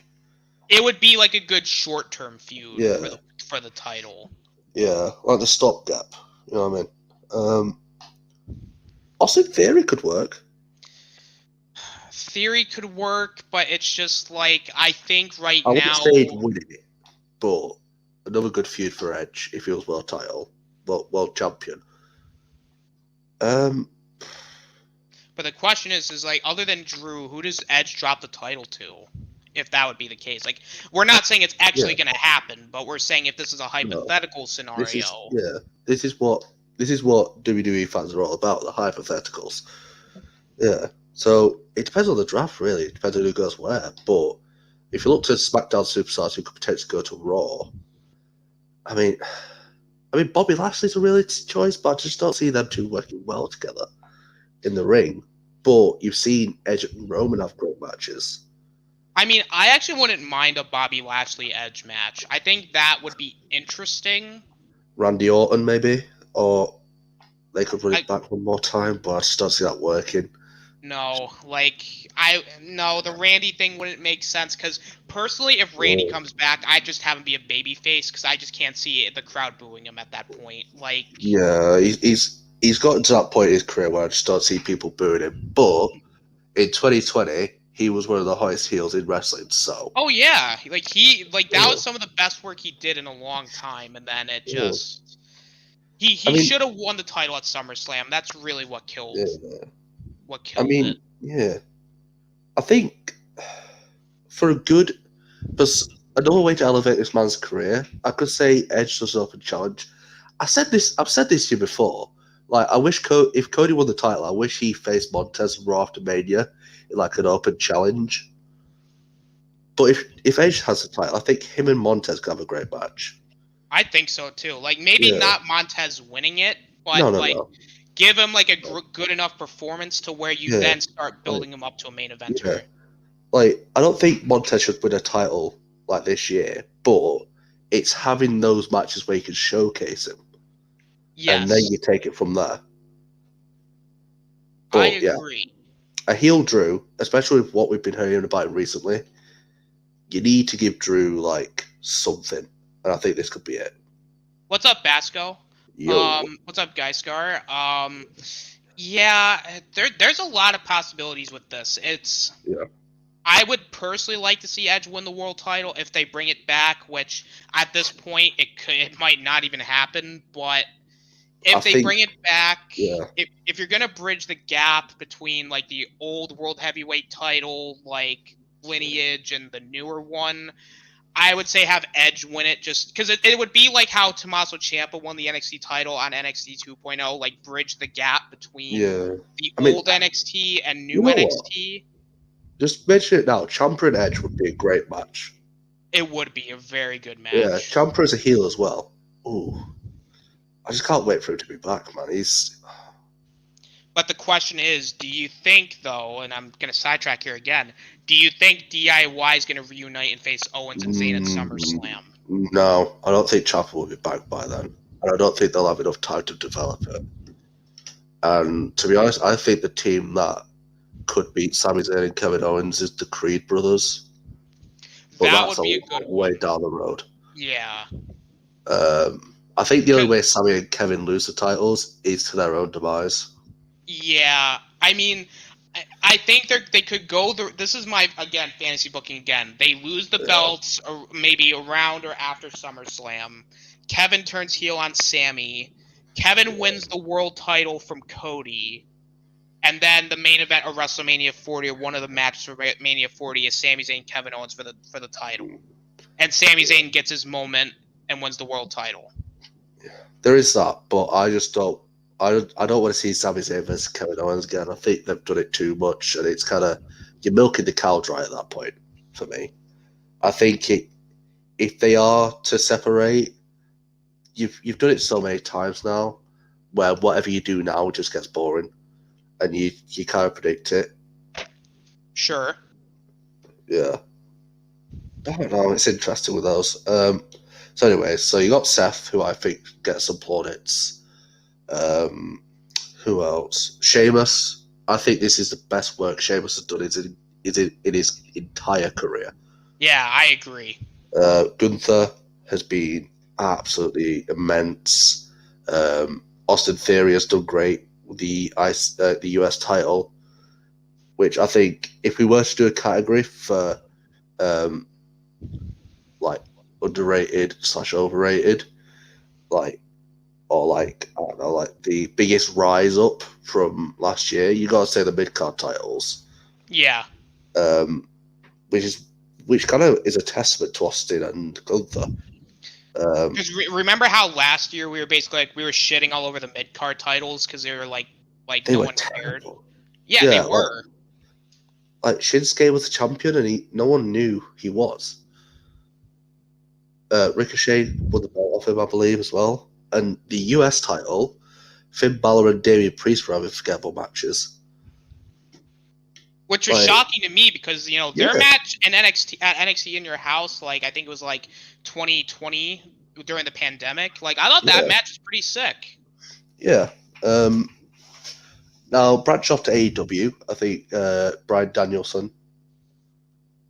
That's a good one. Jon Moxley for me. I love Jon Moxley. No matter what he does, I'll always support John. Unless he says racist slurs, then you kind of have to throw that out the window. But I don't think he'll do that. Hangman Adam Page has had a bit of a mixed year for me. Yeah, but I'm going to be honest. This one's an obvious category again, isn't it? You've got 3 options that you could say that were acceptable, and I'll tell you the one that I'm not going for. It's Will Ospreay. Okay. I'm not going to go for him. That's good. I'm going to go for the man who's going to surpass Pedro Morales and potentially Bruno Sammartino's first reign. Someone who we now have to put in the talk for Mount Rushmore WWE, in my opinion. Like, because obviously you got Austin, Roxy, Taker, Orton, Sammartino. You have to put this man in that conversation now.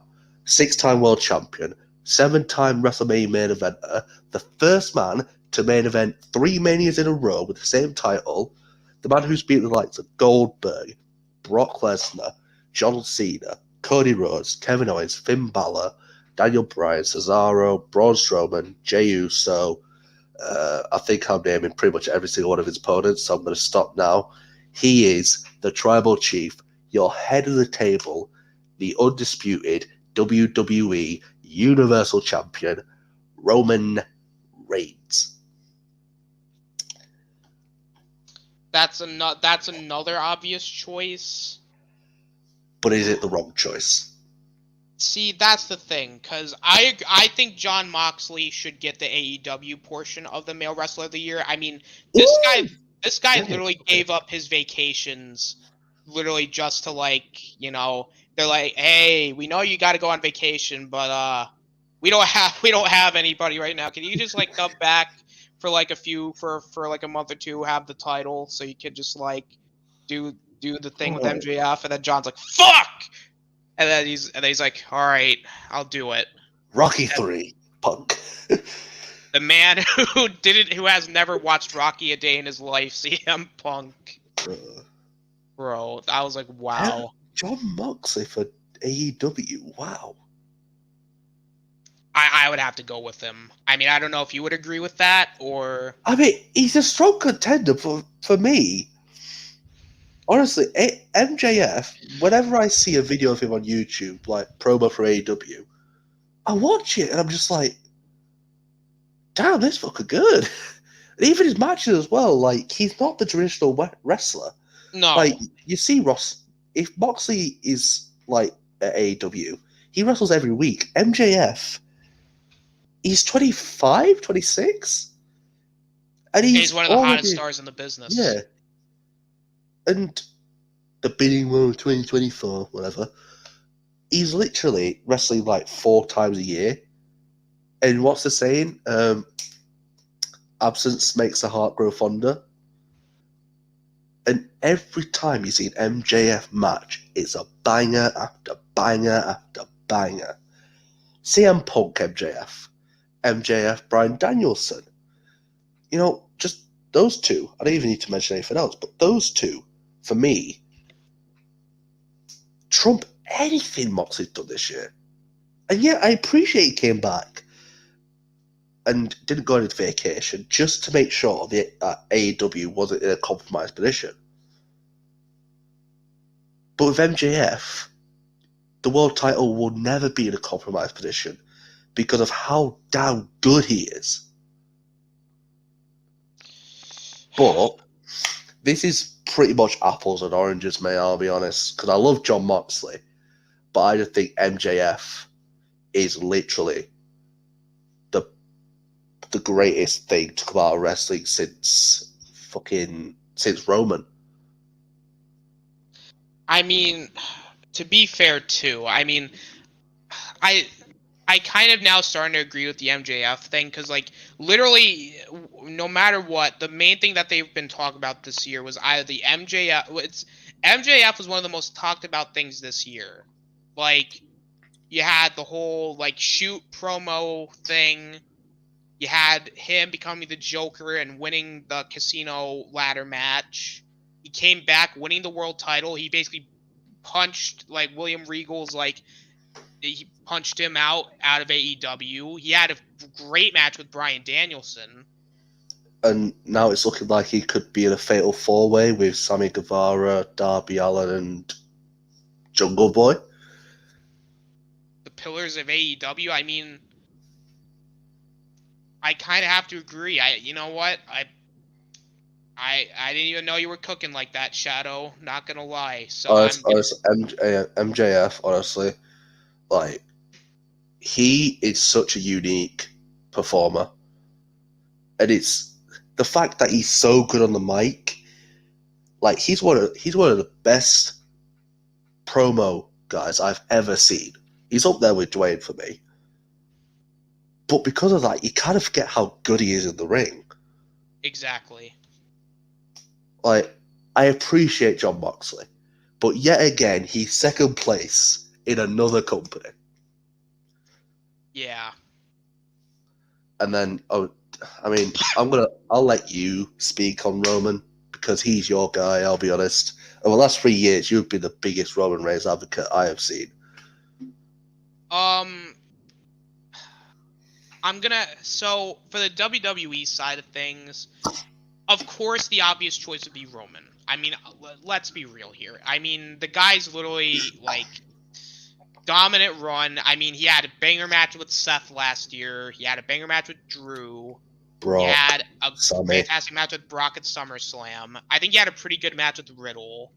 Sammy at Elimination Chamber. I mean, you can maybe argue the Kevin Owens match at the Rumble. Like, he's had a lot of great matches. Yeah. Like, when he's there, he's a presence. Like, when he walks down the aisle as the champion, it makes the titles feel important because he's that big of a superstar.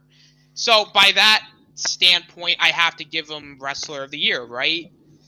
Well, here's the problem.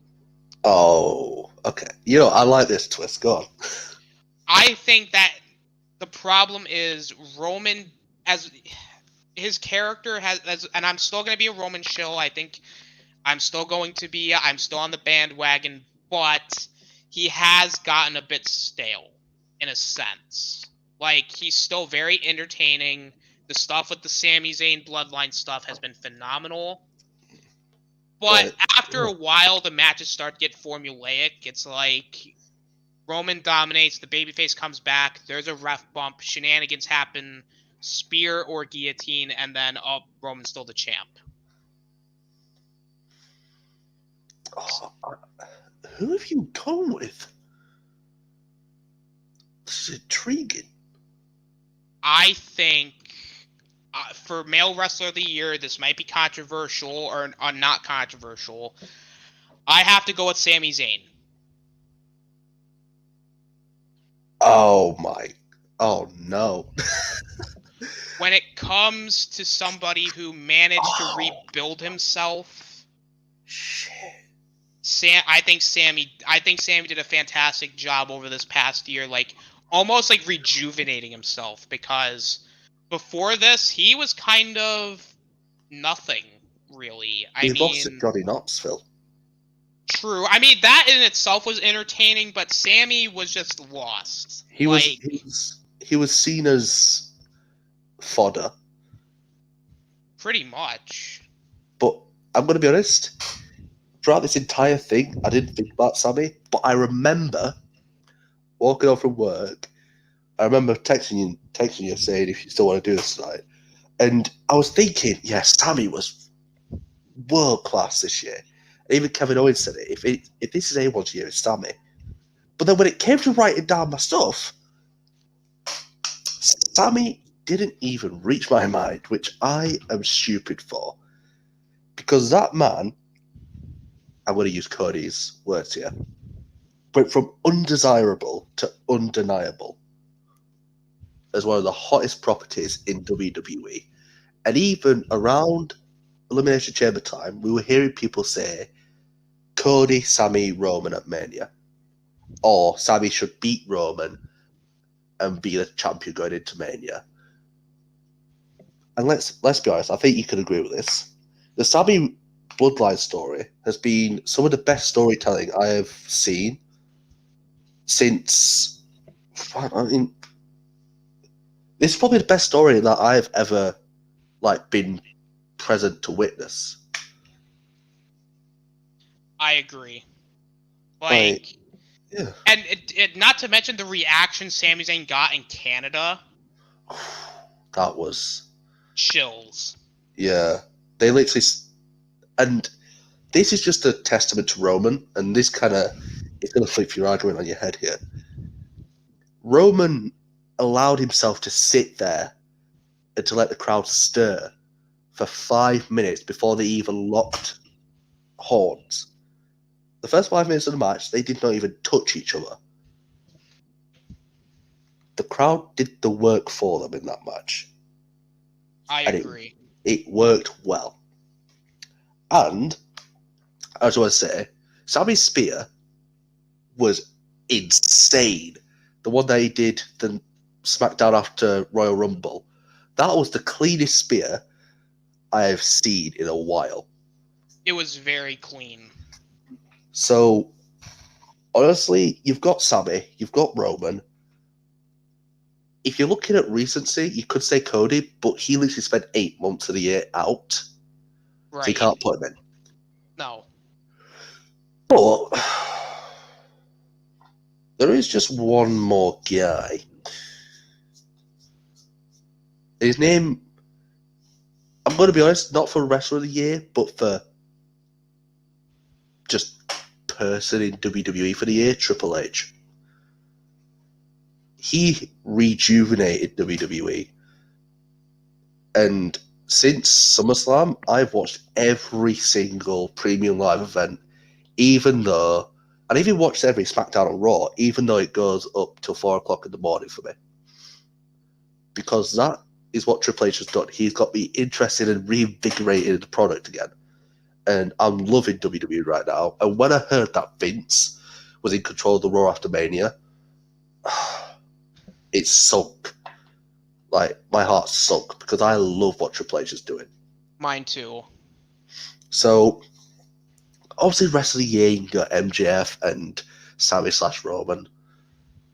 And obviously, this isn't... Triple H can't legally wrestle anymore or officially wrestle because of his heart. But, it's not just about the stuff in ring that you do. Out the ring, Right. Yeah. And whoever voted Tony Khan for Booker of the Year, get out. No disrespect to Tony Khan. No disrespect, but Triple H managed to improve almost you if someone were to tell me in 2022 that the product would get better, I'd be like, you're joking. Yeah. I'm gonna be honest.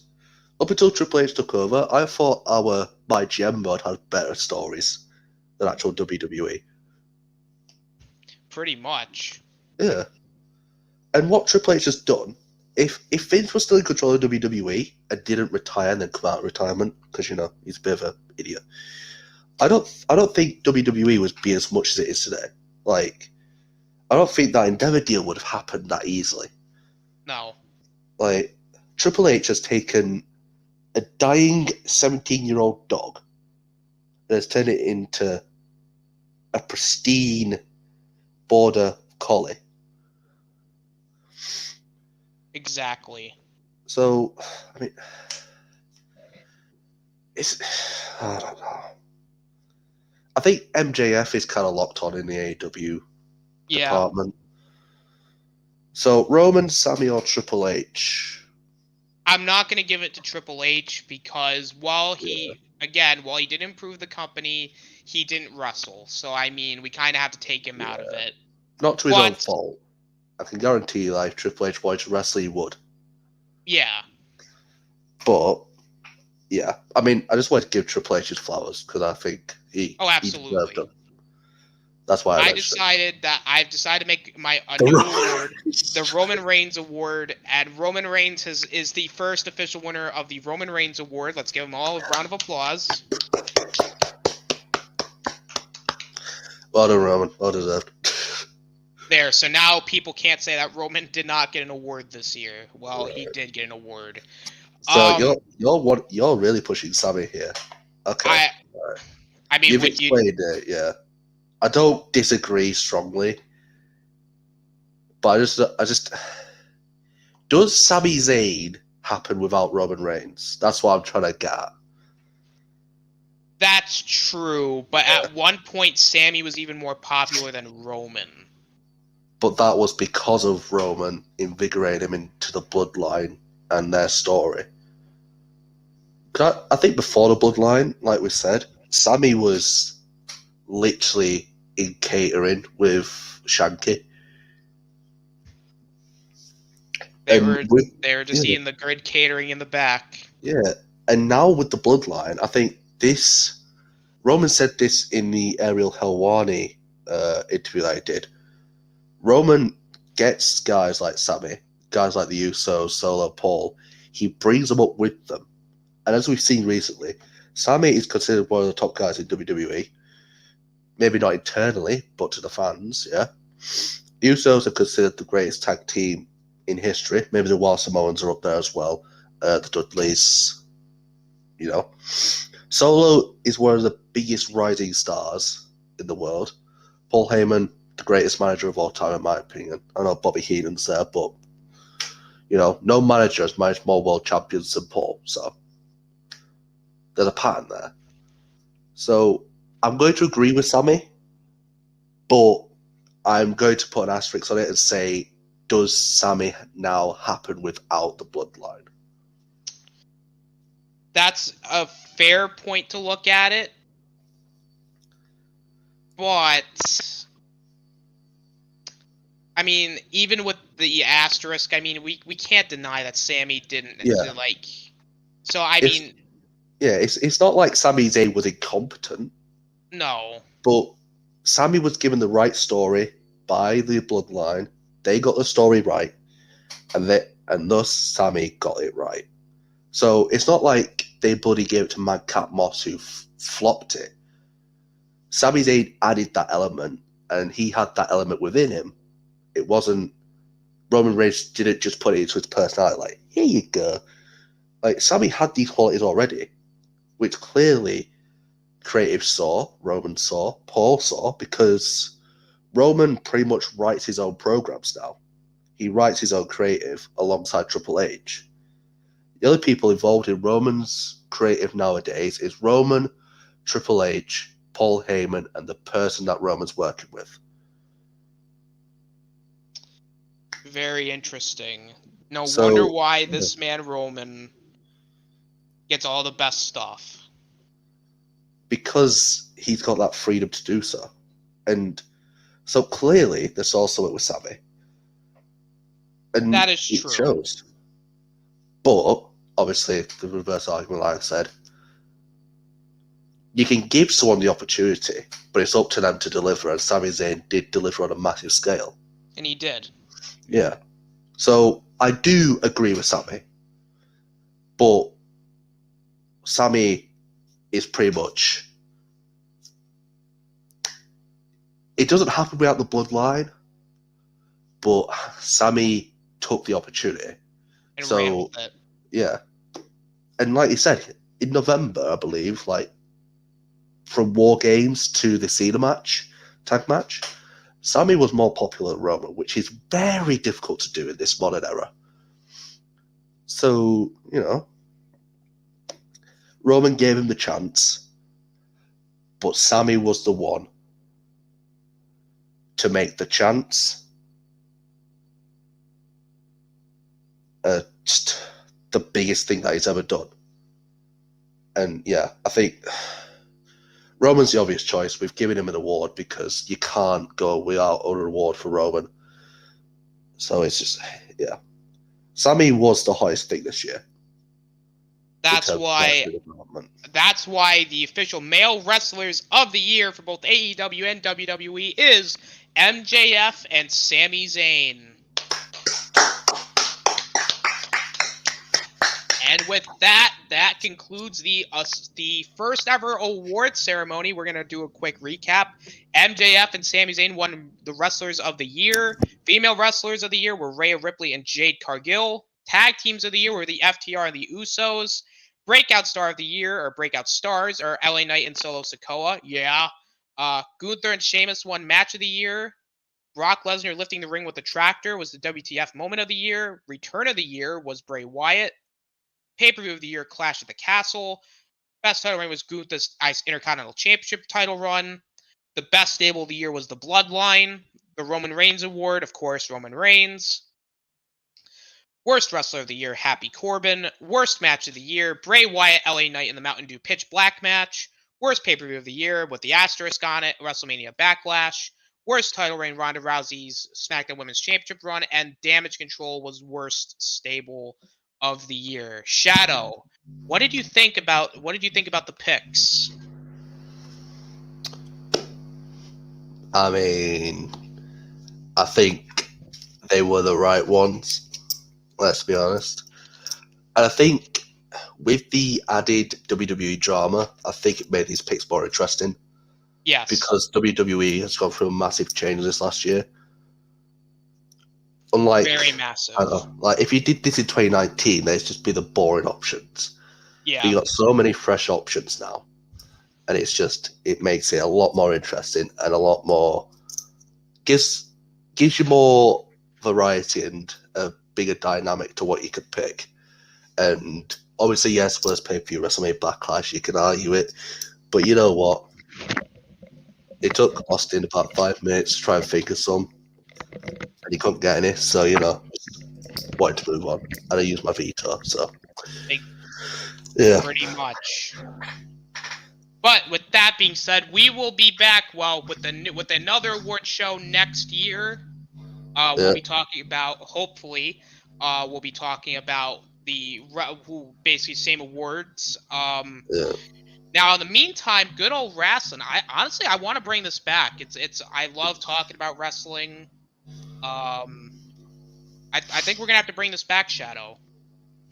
I've got a couple of ideas for you here. I'll throw one out right now, just for the audience, and we'll see what they think. So we just had the Slammies, okay?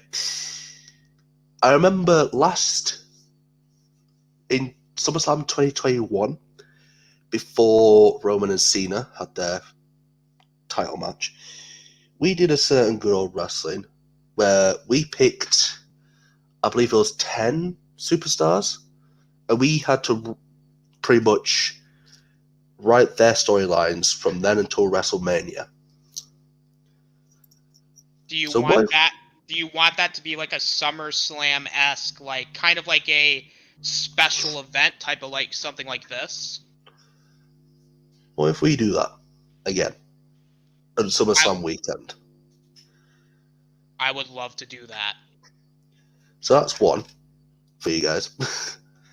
And just one more that we could do, maybe WrestleMania Backlash weekend. Just to spice it up.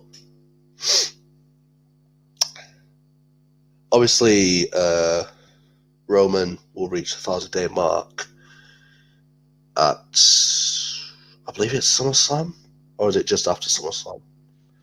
No, I think it's before SummerSlam because he's on like 950 something, maybe 960 now. What if we did? I mean, we could do like a quiz or something like that. But if you've watched Parts of Unknown, they do Survival Series, and we could pretty much do that. So, I mean, for WrestleMania Backlash, we could, do a Survival Series and like something off of that. So, the topic I would bring forward for it, and obviously we'd have to get more than us two for this, so we could get like, some more competition, is in reverse chronological order, naming every single... No, wait. I was going to say naming every single number one draft pick, but there's only been like 4 or 5 drafts. You could... There's different options there, but maybe a Survival Series type thing for WrestleMania Backlash would work. And obviously I know Deshaun is usually on this show, so I think he could be involved in this next time and have him compete. Obviously, I think I don't know if Shifty's like a massive wrestling fan. I don't know if he... I know not the recent stuff, but the older stuff he is. Yeah, so, I mean, maybe you could do, like, something to do... I don't know. I'll think of something, but a Survivor Series type thing for WrestleMania Backlash, which is at... let me have a look. Let me have a look at the date.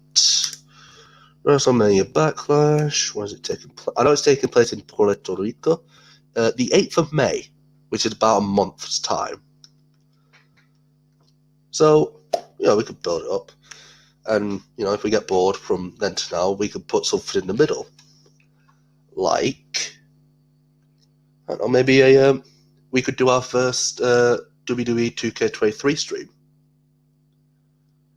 That wouldn't be a bad idea. Yeah, we could do... I remember doing this in 2K19, Dream Match Mayhem, or basically me, you, and maybe Deshaun if he's interested. We do 5 triple threat matches. We all pick 5 wrestlers each, but it has to be in a draft. So we can't pick the same wrestler. And it'll be 5 different categories.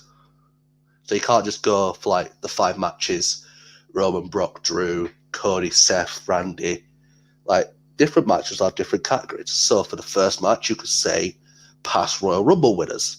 And then you have to draft someone who's won the Royal Rumble. And then they'll compete in a match. Whoever wins gets a point. Second match, Interesting. Previous Intercontinental Champions draft. But here's the interesting thing.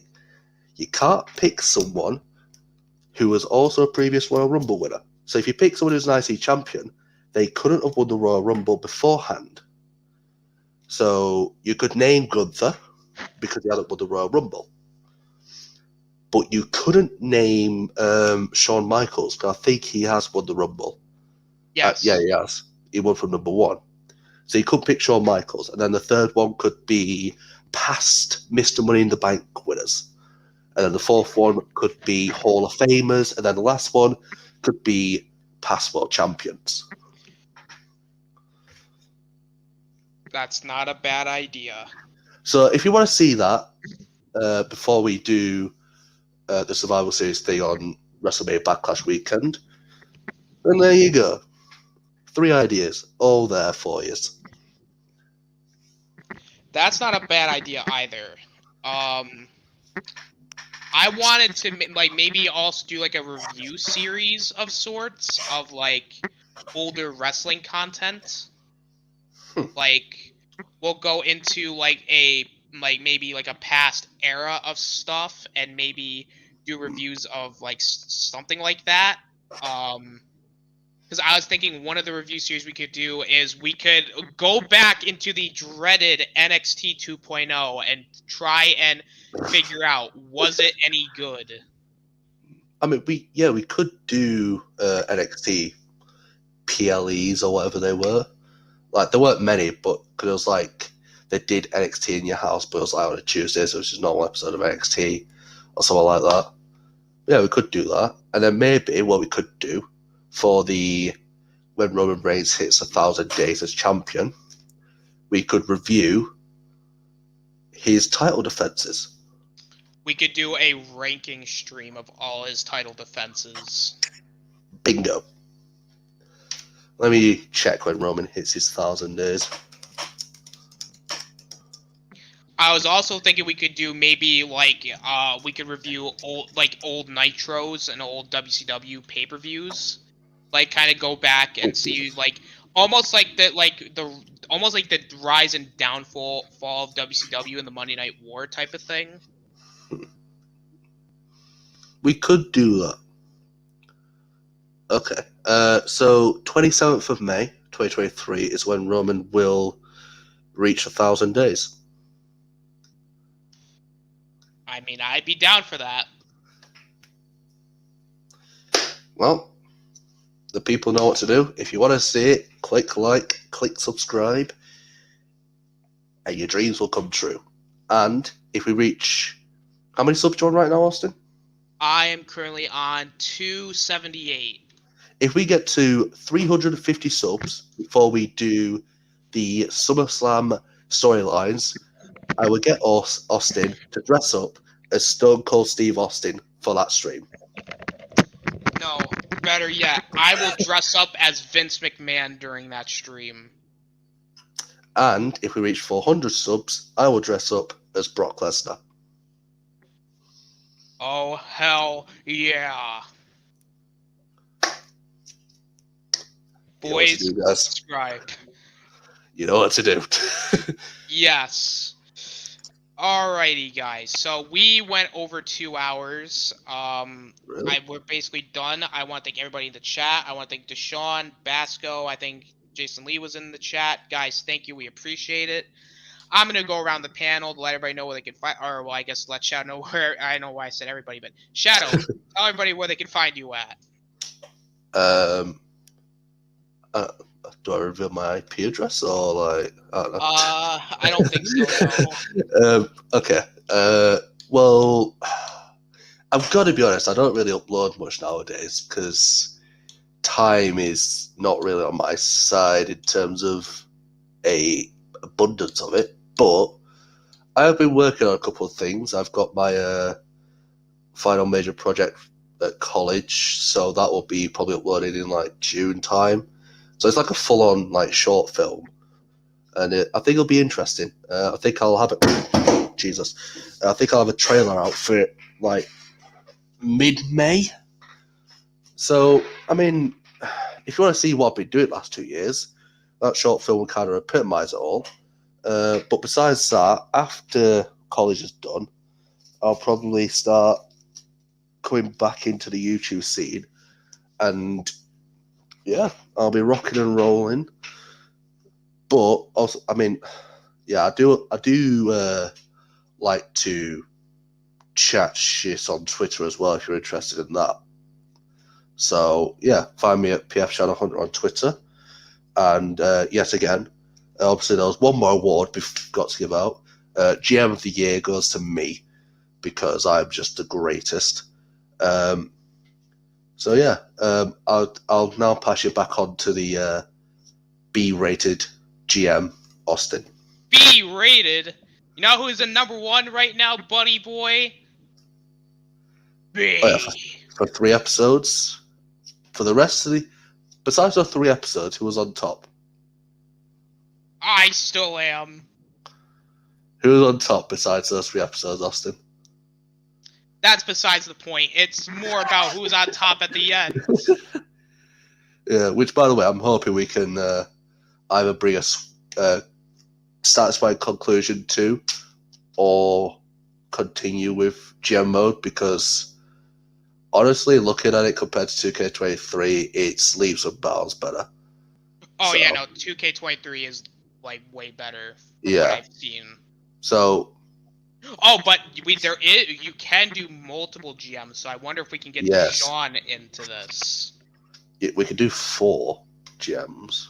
That's true. If we wanted to, we could do a Monday Night Wars. We're making plans here. We're making plans. Let us cook, guys. Let us cook. But, I'd say just one thing about GM mode. I am gonna put a poll out on Twitter for a couple of days, just to see what you guys think. But I'll ask you in chat now. Would you rather have us keep going until we reach week 50? Right now we're on like week 26. Or would you want us to go until Survivor Series, where we can pretty much have that as the end of the GM mode, where we can do our traditional Survivor Series match, and that could be Survivor Series could be the be all and end all. And then because you could only do 25 weeks in 2K23 GM mode, it's kind of you can only do 25 weeks? Yes, but there's multiple seasons. I don't know why they do that. Yeah. But, with Universe mode, you kind of invigorate the two, realistically. True. So, yeah. If any of you are still here, would you rather us keep going until WrestleMania, finish it there, or go to Survivor Series and pretty much have that as the big event? I would say, personally, I would maybe go until week 50 because we're already so far into it, type of thing. Yeah. Besides, I still have a lot of storylines I want to cook. Well, let me just say this. I know you wanted to do some stories with Roman. I wanted to do some stories with Drew. He's my current champion. But I'm going to throw this out here. What if, I don't know, instead of just having it end at Survivor Series, we can just, I don't know, maybe we could do these SmackDowns and Raws off camera, and then we could just put out the pay-per-views on camera, just to make it swifter. And then plus, because you can share your screen with me now on PlayStation app. Right. We could literally just one night just sit down, go for a couple of hours, 2 hours, just GM mode. Then we could just go through the weeks, quickly record episode of the pay-per-view, and then just do that. Just upload the pay-per-views, to make it simpler. We could, but the problem is because then that's a really massive change to the format. Exactly. So it's because I still gotta, because I'm gonna release probably the next episode tonight, actually, because I am free. Yeah. So, which I believe is episode 30. No, it's episode 26. Yeah, episode 26. The thing is, obviously, we don't really have much free time at the moment. Right. So how, this is what I'm trying to figure out with our limited free time. How are we going to get to the end of this, before we can really do anything impactful with 2K23? Because the potential of 2K23 that we're going to have is immense. Right. And I want to bring this to a satisfying conclusion, but in a faster way than we're doing it at the moment. Right. Because we're only halfway through at the moment, I believe. 26. Yeah. So, yeah. And with our limited free time, there's not really many ways we could do it. No. I mean, we'll figure it out as it goes. I guess. Yeah. We'll have to piece it together somehow. But I'm hoping before the